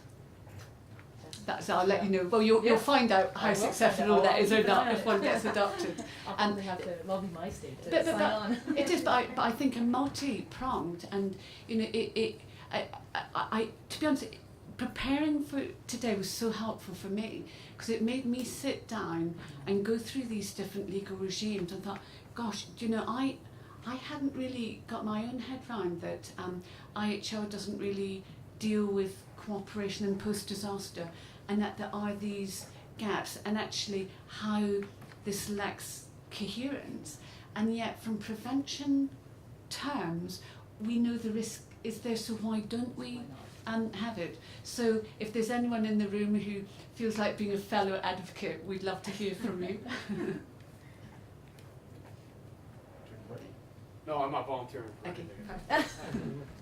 Those days are long gone. But you asked about the private sector, and a few things have been thrown out, and it seems like, yes, there's a need for international law and cooperation and communication, but it also seems that, I'm from the United States, we have developed a system of memorandums of understanding, MOUs, that if I don't have something and you have it, we agree that in time of whether it's flooding, natural disaster, crime wave, drug crisis, whatever it is, we will provide and we will share, whether it's manpower, resources, or assets. It seems to work quite well. I've been through a few disasters in my almost 70 years now. Hurricanes, riots, earthquakes, starting in Nicaragua, Haiti, where myself and others like me were sent to places. And we've seen a cooperation from the private sector and in the private sector, worldwide, Japan, same thing, where even though there was no legal binding responsibility, that due diligence is there, but also best practices from the private side. I've spent 40 years in law enforcement, so I've been a government knucklehead my whole life.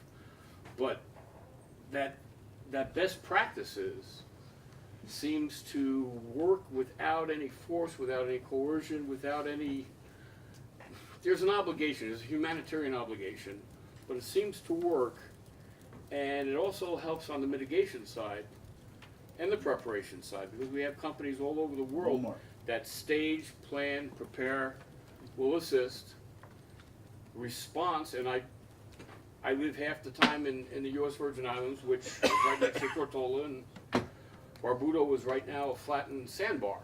But we're seeing the aid come from all over the world, and a lot of it provided either by the private sector or provided by government services, but through the, you know, I can't deliver 1,500 or 2,000 generators to Tortola. However, the British Navy can, or the U.S. Coast Guard can. So that cooperation, and there's nothing binding, it just, I know it sounds like very cosmic, but it just seems to happen. It does, and it just picks up on the theme we're saying.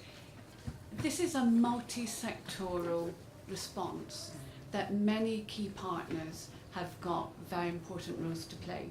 And you know, even at the state level, I mentioned bilateral agreements, so MOUs between states. That's all part of the tapestry. What I'm suggesting at the global strategic level is that we need more coherence and certainty than what we have. That doesn't take away, that doesn't undermine what's happening at the local level. If anything, I would hope that it would further facilitate what is already happening with the sphere standards, with the IFRC standards, with the other cooperation that's going on. But this is looking strategic global level of what do we need in addition to what we have at the moment, particularly to facilitate states to cooperate and respond, prevent better than some of them are doing at the moment. And that's in all of our interests that they do. I know Professor Banks says this has been for years now, a decade at least. A commonality of definitions, what I consider a national disaster, international disaster, terrorism. We don't even have a commonality for a definition of terrorism. So that, I think, is an important issue too, that we're on the same sheet of music, and we're talking about the same thing, but you're calling, you know, and that's, I think, as far as preparation, response, recovery, mitigation, and then moving forward, the commonality of definitions and what we call this, so that if Canada's calling it one thing, I'm calling it another thing, the UK's, it just burdens the entire process. It is, So and I agree.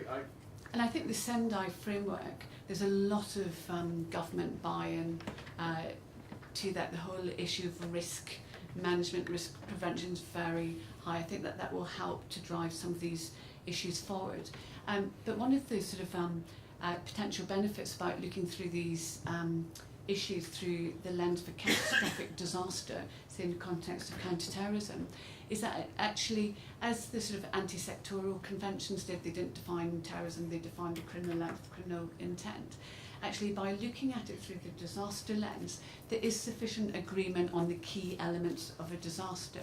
That again, that's one way you don't have to get into the terrorism definitional debate, because you're focusing on the impact, regardless of how it's caused by that disaster event.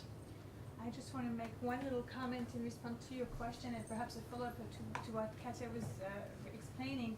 I think you make a very good point. You say, why do we need more if it's already happening? But and I myself, I'm not so sure that we need hard law and that soft law is insufficient. But I think, balance.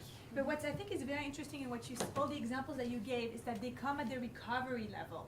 They are post-disaster, and I think part of the idea of what Katja was explaining is that we should shift a tiny bit, at least, the emphasis on what goes on after disaster has already taken place, and trying to get the states to work together and cooperate also at, before the disaster kicks in. And the idea, why is that important, you could ask, why does it matter? Well, because then the dollars would be very different. Instead of spending all these dollars on the recovery and having all the states pitch in everything, if time something happens, then you will have worked sufficiently well ahead of time in the preparedness and in the mitigation stages that you won't need as much of everything that you've described, which is also important and will remain, but it will be more equilibrated. Can I grab that ball from you and run just a little bit longer? We see a big difference. I was in Louisiana for Katrina and then for Rita, the two hurricanes. That's not girlfriends, it's hurricanes. Glorious-wise. And the difference being there was a lot in place prior to. However, the difference was when you dollars and cents, human suffering, human life, and then the post-disaster public health issues, rebuilding infrastructure. The difference between 2005 and this past week in Houston, Texas, the entire coast of Texas, not just Houston, part of Louisiana, and what's happening in Florida. I'm from Florida originally. Lived through a bunch of those. What was done now was 10 years or more of planning, preparation, staging assets, resources, getting the public sector and the private sector to do this. And I think right now we're going to find, from an insurance and risk management perspective, the potential loss in human life, suffering, pets, and property damage and recovery is going to be considerably less because of that planning and preparation, staging ahead of time. Hundreds of deaths in this past hurricane compared to thousands in prior, yeah. I agree. It's like Bangladesh. What I was saying, that sort of build back better. A few dollars of mitigation translates to thousands and dollars of response dollars. But unfortunately, sometimes states need some states are more willing to do this than others. And if I might just finish this session, just on a little story that I find disturbing. So when I was scoping the global crisis conflict security programs, disaster management programs at Reading, I went out to about 40 stakeholders, governmental, intergovernmental, non-governmental, to try and provide something useful. And one of the organisations I spoke to was the World Bank, the disaster risk reduction person. And and they were talking about some of the challenges they have and Build Back Better, and I was saying, oh, it's really interesting because there's international human rights law, these other obligations that's mutually reinforcing to what you're doing. They said, no, we've got a contracts department who draft our legal contracts. I said, that's not what I'm talking about. I'm talking about you're doing something like you're building schools, you're doing these sort of economic, social issues. There are existing legal frameworks that if you're aware of them, that will augment, that will strengthen, that will help you, that will give you something else in your arsenal. And they had no interest at all. But anyway, thank you so much for your time and attention. Stay put, we'll take a 10-minute break and we'll come back for some cyber scenarios and so 10 minutes and we'll be back.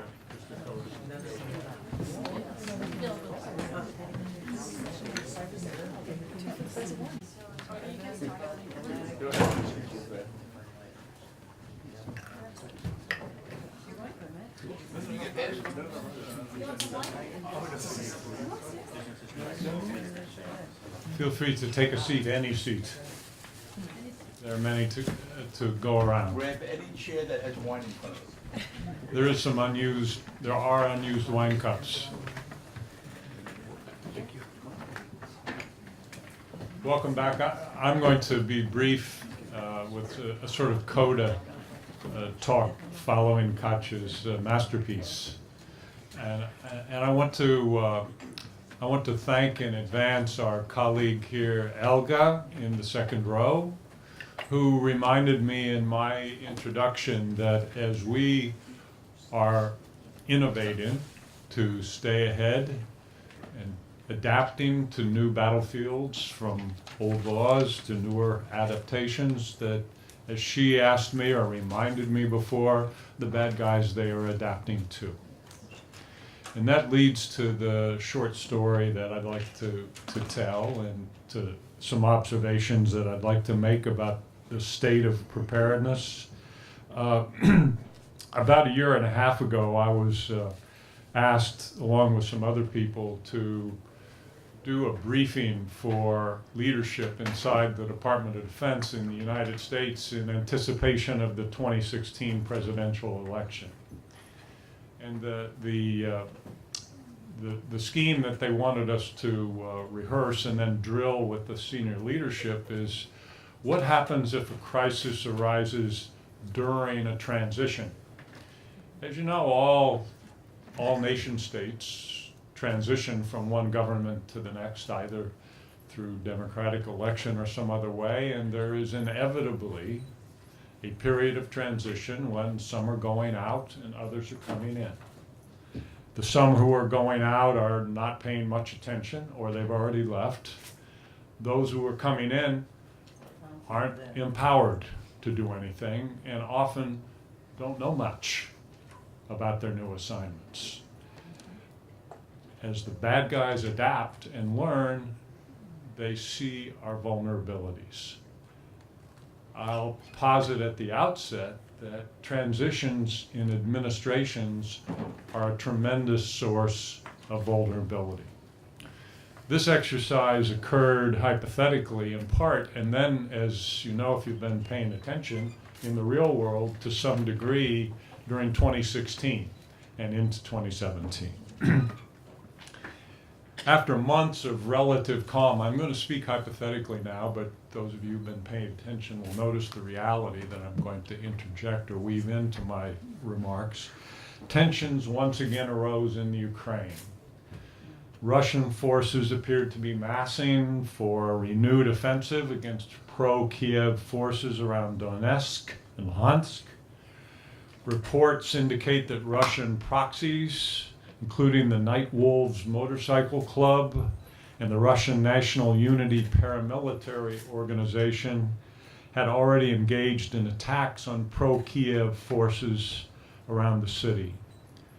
In the United States, both presidential candidates in the campaign announced that the United States would take a strong stand against Russian aggression in Ukraine, and announced that the U.S. will begin providing defensive equipment to the Ukrainian military to help them defend against Russian intrusions into Ukrainian territory.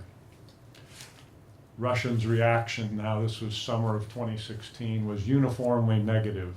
Senior Russian officials calling the statements of the presidential candidates aggressive and destabilizing, noting that Russia, quote, has the means and the will to respond to U.S. interference in its near abroad. At the same time, analysts discovered a series of unexplained cyber intrusions into the northeast U.S. power grid. And President Obama, still in office, ordered FBI and Department of Homeland Security to conduct an investigation. At the president's request, the National Security Advisor also convened the National Security Council to assess the results of the investigation and make recommendations on how the U.S. should respond to these incidents. Well, let's pause for a moment. We are now after the two national political conventions. The Democrats have selected Secretary Clinton to be the Democratic nominee for president. The Republicans have selected Donald Trump to be the Republican nominee for president. Both then have their own leadership team selected, with some idea to whom might be appointed to senior offices in the administration should they be elected. But at this point, July, August, September, the ideas are certainly not fully formed. These individuals are doing their other jobs, whatever they happen to be. Some are giving their time to the campaign, or all or virtually all of it. Some of the others are more nominally involved in the campaign. In the Obama administration, desks are being cleared. Senior people are looking for or have found other employment. Staff are vacating in droves. Staff positions in the National Security Council are vacant. Senior positions in the Department of Homeland Security are unfilled. The leadership of the FBI has mostly gone to law firms to earn some real money for a change. And the crisis begins to build. Stage 2. Events have escalated. A series of localized blackouts and brownouts hit the city of Boston, causing a containment failure at a lab at Harvard University that specializes in infectious diseases. The lab director called the Centers for Disease Control, a federal agency in the US. When it was determined that the facility's containment facilities for level 3 pathogens were without power.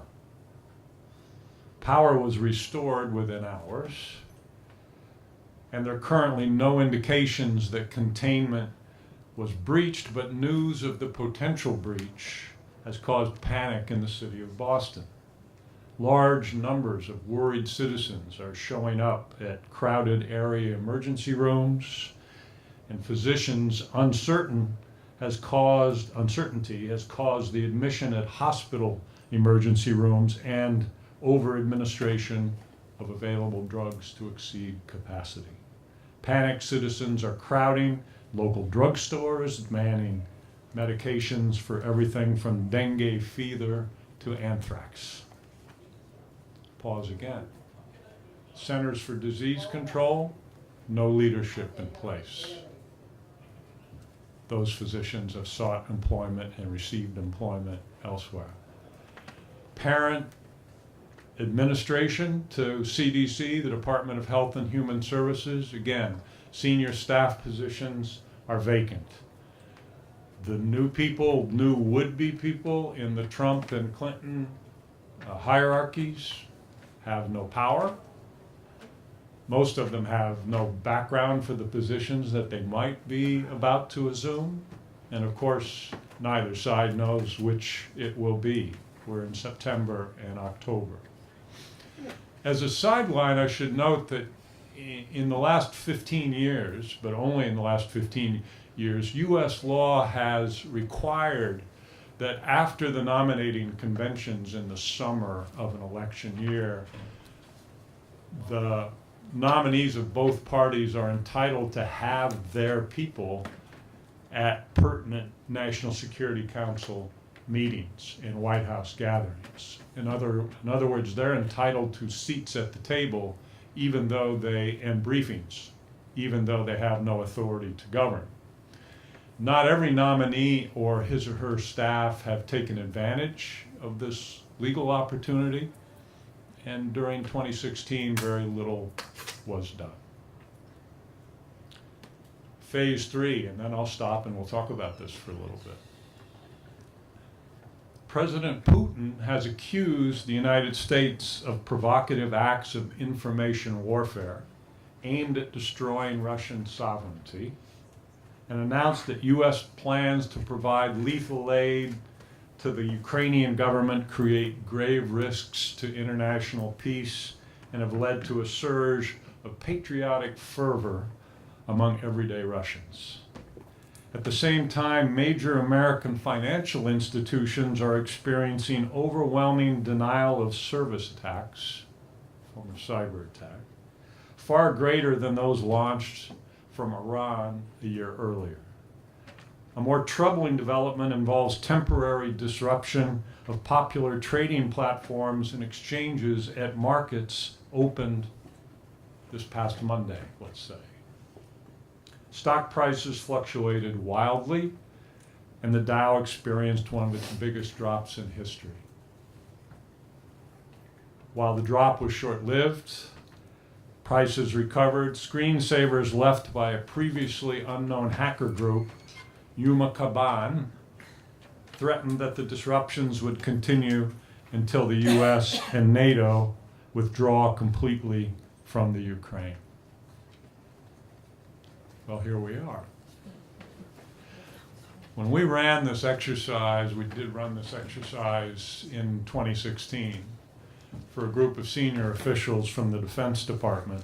They were only DoD officials at this point, civilians and military. They were stunned. They did not react well. They did not know about the law that entitled the nominees' staffs from both nominated parties to be present at leadership decision-making and at presidential briefings. When asked who would be making the decisions about the various stages of these crises, they more or less did one of these. It was not very helpful. And things spun pretty badly out of control. It was all notional, except that now, as we know, Russia was involved with active measures during the campaign. That story, of course, is still unfolding in the United States, and investigations are underway, albeit after the fact and with insufficient attention, I think, to the severity of the problem. Only now are we waking up, I think, to the gravity of the situation. It was primarily a cyber campaign by Russia. The Ukrainian events are not as I described them, but of course they have a real character to them as well. Which is the sideshow and which is the main event is a question that I'll leave for you. I think all of which is to play handsome, collaborate with the thesis that Katja shared with us earlier, with the larger New Battlefields Old Laws framework as well, with Elga's very important rejoinder at the beginning of our session today that the bad guys learn as we do, that the game of adaptation is ever changing.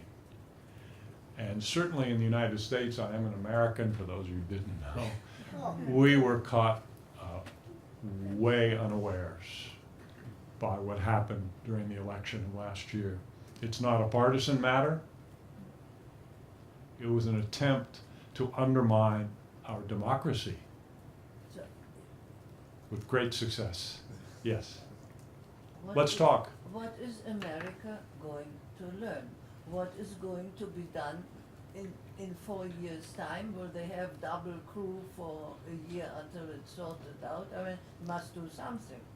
Well, the leadership problem about decision-making can be solved to some degree. We can do a better job of putting the people in place, assuring that these sitting persons don't leave too soon, and that the Hey, wannabe hey. people are at the table with some degree of understanding about the severity of the positions that they might be about to take. Gaps will always occur, though, won't they? And that's not a U.S. problem uniquely, is it? It's a problem in all organized society. The who's in charge question, and I know, you know, it's shortened for this discussion, Yeah. but for those who are not familiar with laws in the United States, that question is easy to answer. Until 12 noon on January the 20th, Barack Obama was in charge. Yes. Okay, and it's very clear, and people have gotten in trouble, as we've seen from the news, for doing stuff between the election and January 20th, or have been accused of doing, we'll go that way. So the who's in charge is it's who's the staff to implement, I think, is the better question. And, Sure. and you know, and maybe that could, you know, how do we, and you're right, people have to be stopped from leaving, or we have to come up with a depth plan. I worked for 30 years for the Port Authority of New York and New Jersey. Mm-hmm. One of the lessons of the 1993 World Trade Center attack, one of the lessons of that was the ability to have depth. That when the person who's normally in charge of something, there should be 2, 3, 4 people who can step in. So if something happens, and to have procedures in place. And one of the things was, and that, I mean, that served us on 9/11, and to the point where 9/11 was a Tuesday. And that Thursday would normally have been payday for Port Authority employees. And people were, with all the other things going on, you know, the big crisis, you've got your personal thing. How am I gonna pay my mortgage? But because of things they had learned in 93, paychecks came out on Friday. Because they had backup systems in place, and that's just one example. When, you know, before the dust settled, on Tuesday night at 1 o'clock in the morning, I was the EOC manager, and I was in a meeting where the people from real estate and treasury and operations were already talking about where we're gonna find replacement office space, how we're gonna keep the airports running, and all the things that needed to be done. And one of the questions that got asked, interestingly enough, was, Silverstein had just assumed on September 1st the lease for the World Trade Center. The Port Authority had, and one of the questions was, okay, what happens to Silverstein's lease? And the law department said, oh, that's easy, he's gotta return the building in broom clean condition. You know, but there should be procedures in place, there have to be procedures in place. You've gotta, you know, when one person leaves, the job doesn't go away. It was Secretary of Defense Ash Carter who asked us to do the exercise for the leadership. He had a good instinct that we weren't so well prepared for periods of transition. That's the theme here, isn't it? That transitions matter, that they themselves are a vulnerability. Always. The bad guys don't have to be so clever to take advantage of the weaknesses that we all have during times of transition. It's part of the institutional makeup of our systems of government. So certainly something for us all to consider. Do you have other comments or questions? We could have made this far nastier with the cyber and the containment lab and all the rest. You notice we took it pretty easy on the people in the room. Daphne? I have a quick question. I'm not so familiar with all the ins and outs of constitutional law. Is there no help other than what you mentioned from constitutional law on this? Doesn't help? As the gentleman pointed out, the president is in charge until the day of inauguration when the new president takes an oath. And the staff of the tsunamis is entitled to attend? Yeah, that's by statute. That's it? That's it, right. That's the theory. And even that they didn't know. It's not so much. The students would be happy if that's all they have to learn. And Well, they don't know these two simple rules. in terms of transitions, that's unfortunately, that's It's about all obviously there not is. sufficient because Yeah. that's what the problem is. And the complexity of problems, the kind of expertise that's required to respond to situations like this across intelligence, homeland security, defense, health and human services, disease control, the Department of Treasury, the economy, the Securities and Exchange Commission. There are thousands and thousands of people whose expertise and knowledge would be essential to helping maintain The Model. staff level people generally go from administration to administration. They do. It's They because do. they're civil service. their civil service, But their career It's the people. high level, They're the the high career level. people, so it's not like everybody leaves. No, It's the leadership, it's the appointed leadership, top level people, and as you pointed out, many of them have no idea what the people who work for them do when they come in. that's right. But this is true not only with transition.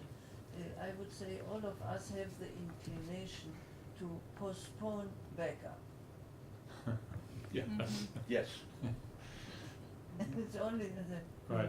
why didn't Yeah, I? in the face of a disaster. Because we're gonna take care of everything And, always, I yes. think that this is a great cyber problem. Yeah. There were hospital problems in England, and they didn't function at all. Right. Hey, Greg, On a somewhat humorous note, it's only a problem for democracies. yes. In other systems, and I notice around the room, Brits, Canadians, Australians, we don't have the same sort of democratic infrastructure because we have a professional bureaucracy, Whitehall Yes. style. Yes, Bureaucracy runs the country, and Right. politicians just come and go, they're not really noticed. that's right. So we just need to do away with our presidential form of government. I think that's probably a good idea. Sir? For many reasons.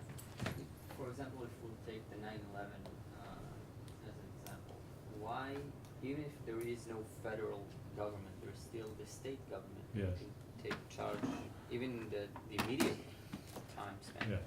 The first 24 hours until the federal government steps in. And indeed, as Frank and Ken would agree, the state of New York, the city of New York were remarkably professional and on the ball in that particular occasion. And you know, New York City probably has a more sophisticated defense and intelligence infrastructure than all but a few nations in the world. And in that regard, they were beyond and above and beyond in many orders of magnitude that day. All disasters are local. Local, Yes, yeah. it they is. all start locally, yes. All is- And this was true around the Pentagon on that day Yeah. as well, Virginia, Maryland, District of And Columbia, in Scottsdale, Pennsylvania. and in Pennsylvania, of course, yeah. So that's a nice point. Even our failed presidential system has a backup Yeah. in the form of 50 states. It's work, yeah, and territories and possessions. Yeah, that's right. And But they, of course, go through transitions as well in a Well, that's democratic it. way with elected The governors and preparation. the leadership bow out. That's right, and that's Yeah. part of the answer. And, yes. Did the DoD make, was there any follow-up? Like, are they actually doing something after going through the exercise? They, Secretary Carter admonished all senior officials to pay careful attention to the after-action report. It was done by well, it's not a public report. Center for Strategic and International Studies, a think tank in Washington. It's not public. And I think some changes were made at the highest levels of DOD. It didn't go beyond DOD, and of course Carter's no longer the secretary, so who knows? There was transition. For the next one, yeah. Well, I'd like to thank you for staying with us for another session of New Battlefields, Old Laws, and drink the unfinished wine, please. Thanks to Daphné for all the hard work she's done to make this program. And again to Dr. Katja Samuel for traveling from the UK to be such a superb contributor today. Thanks very much. And to Amichai, who went to pick up his son. And to Dana, who's in hospital, we hope, recovering from a pre-birth bout in her pregnancy. When are the twins due? The twins, I don't know when the twins they're are not due. anytime soon. Not soon, so this is not Which it. is why we were worried about her. We're Just worried, want her to take care yes. of this. We'll wish her our very best. Listen, your protocols on disaster management for Yes. Defense too. Preventive, that's good. Sure. Thank you all. Thank you, and see you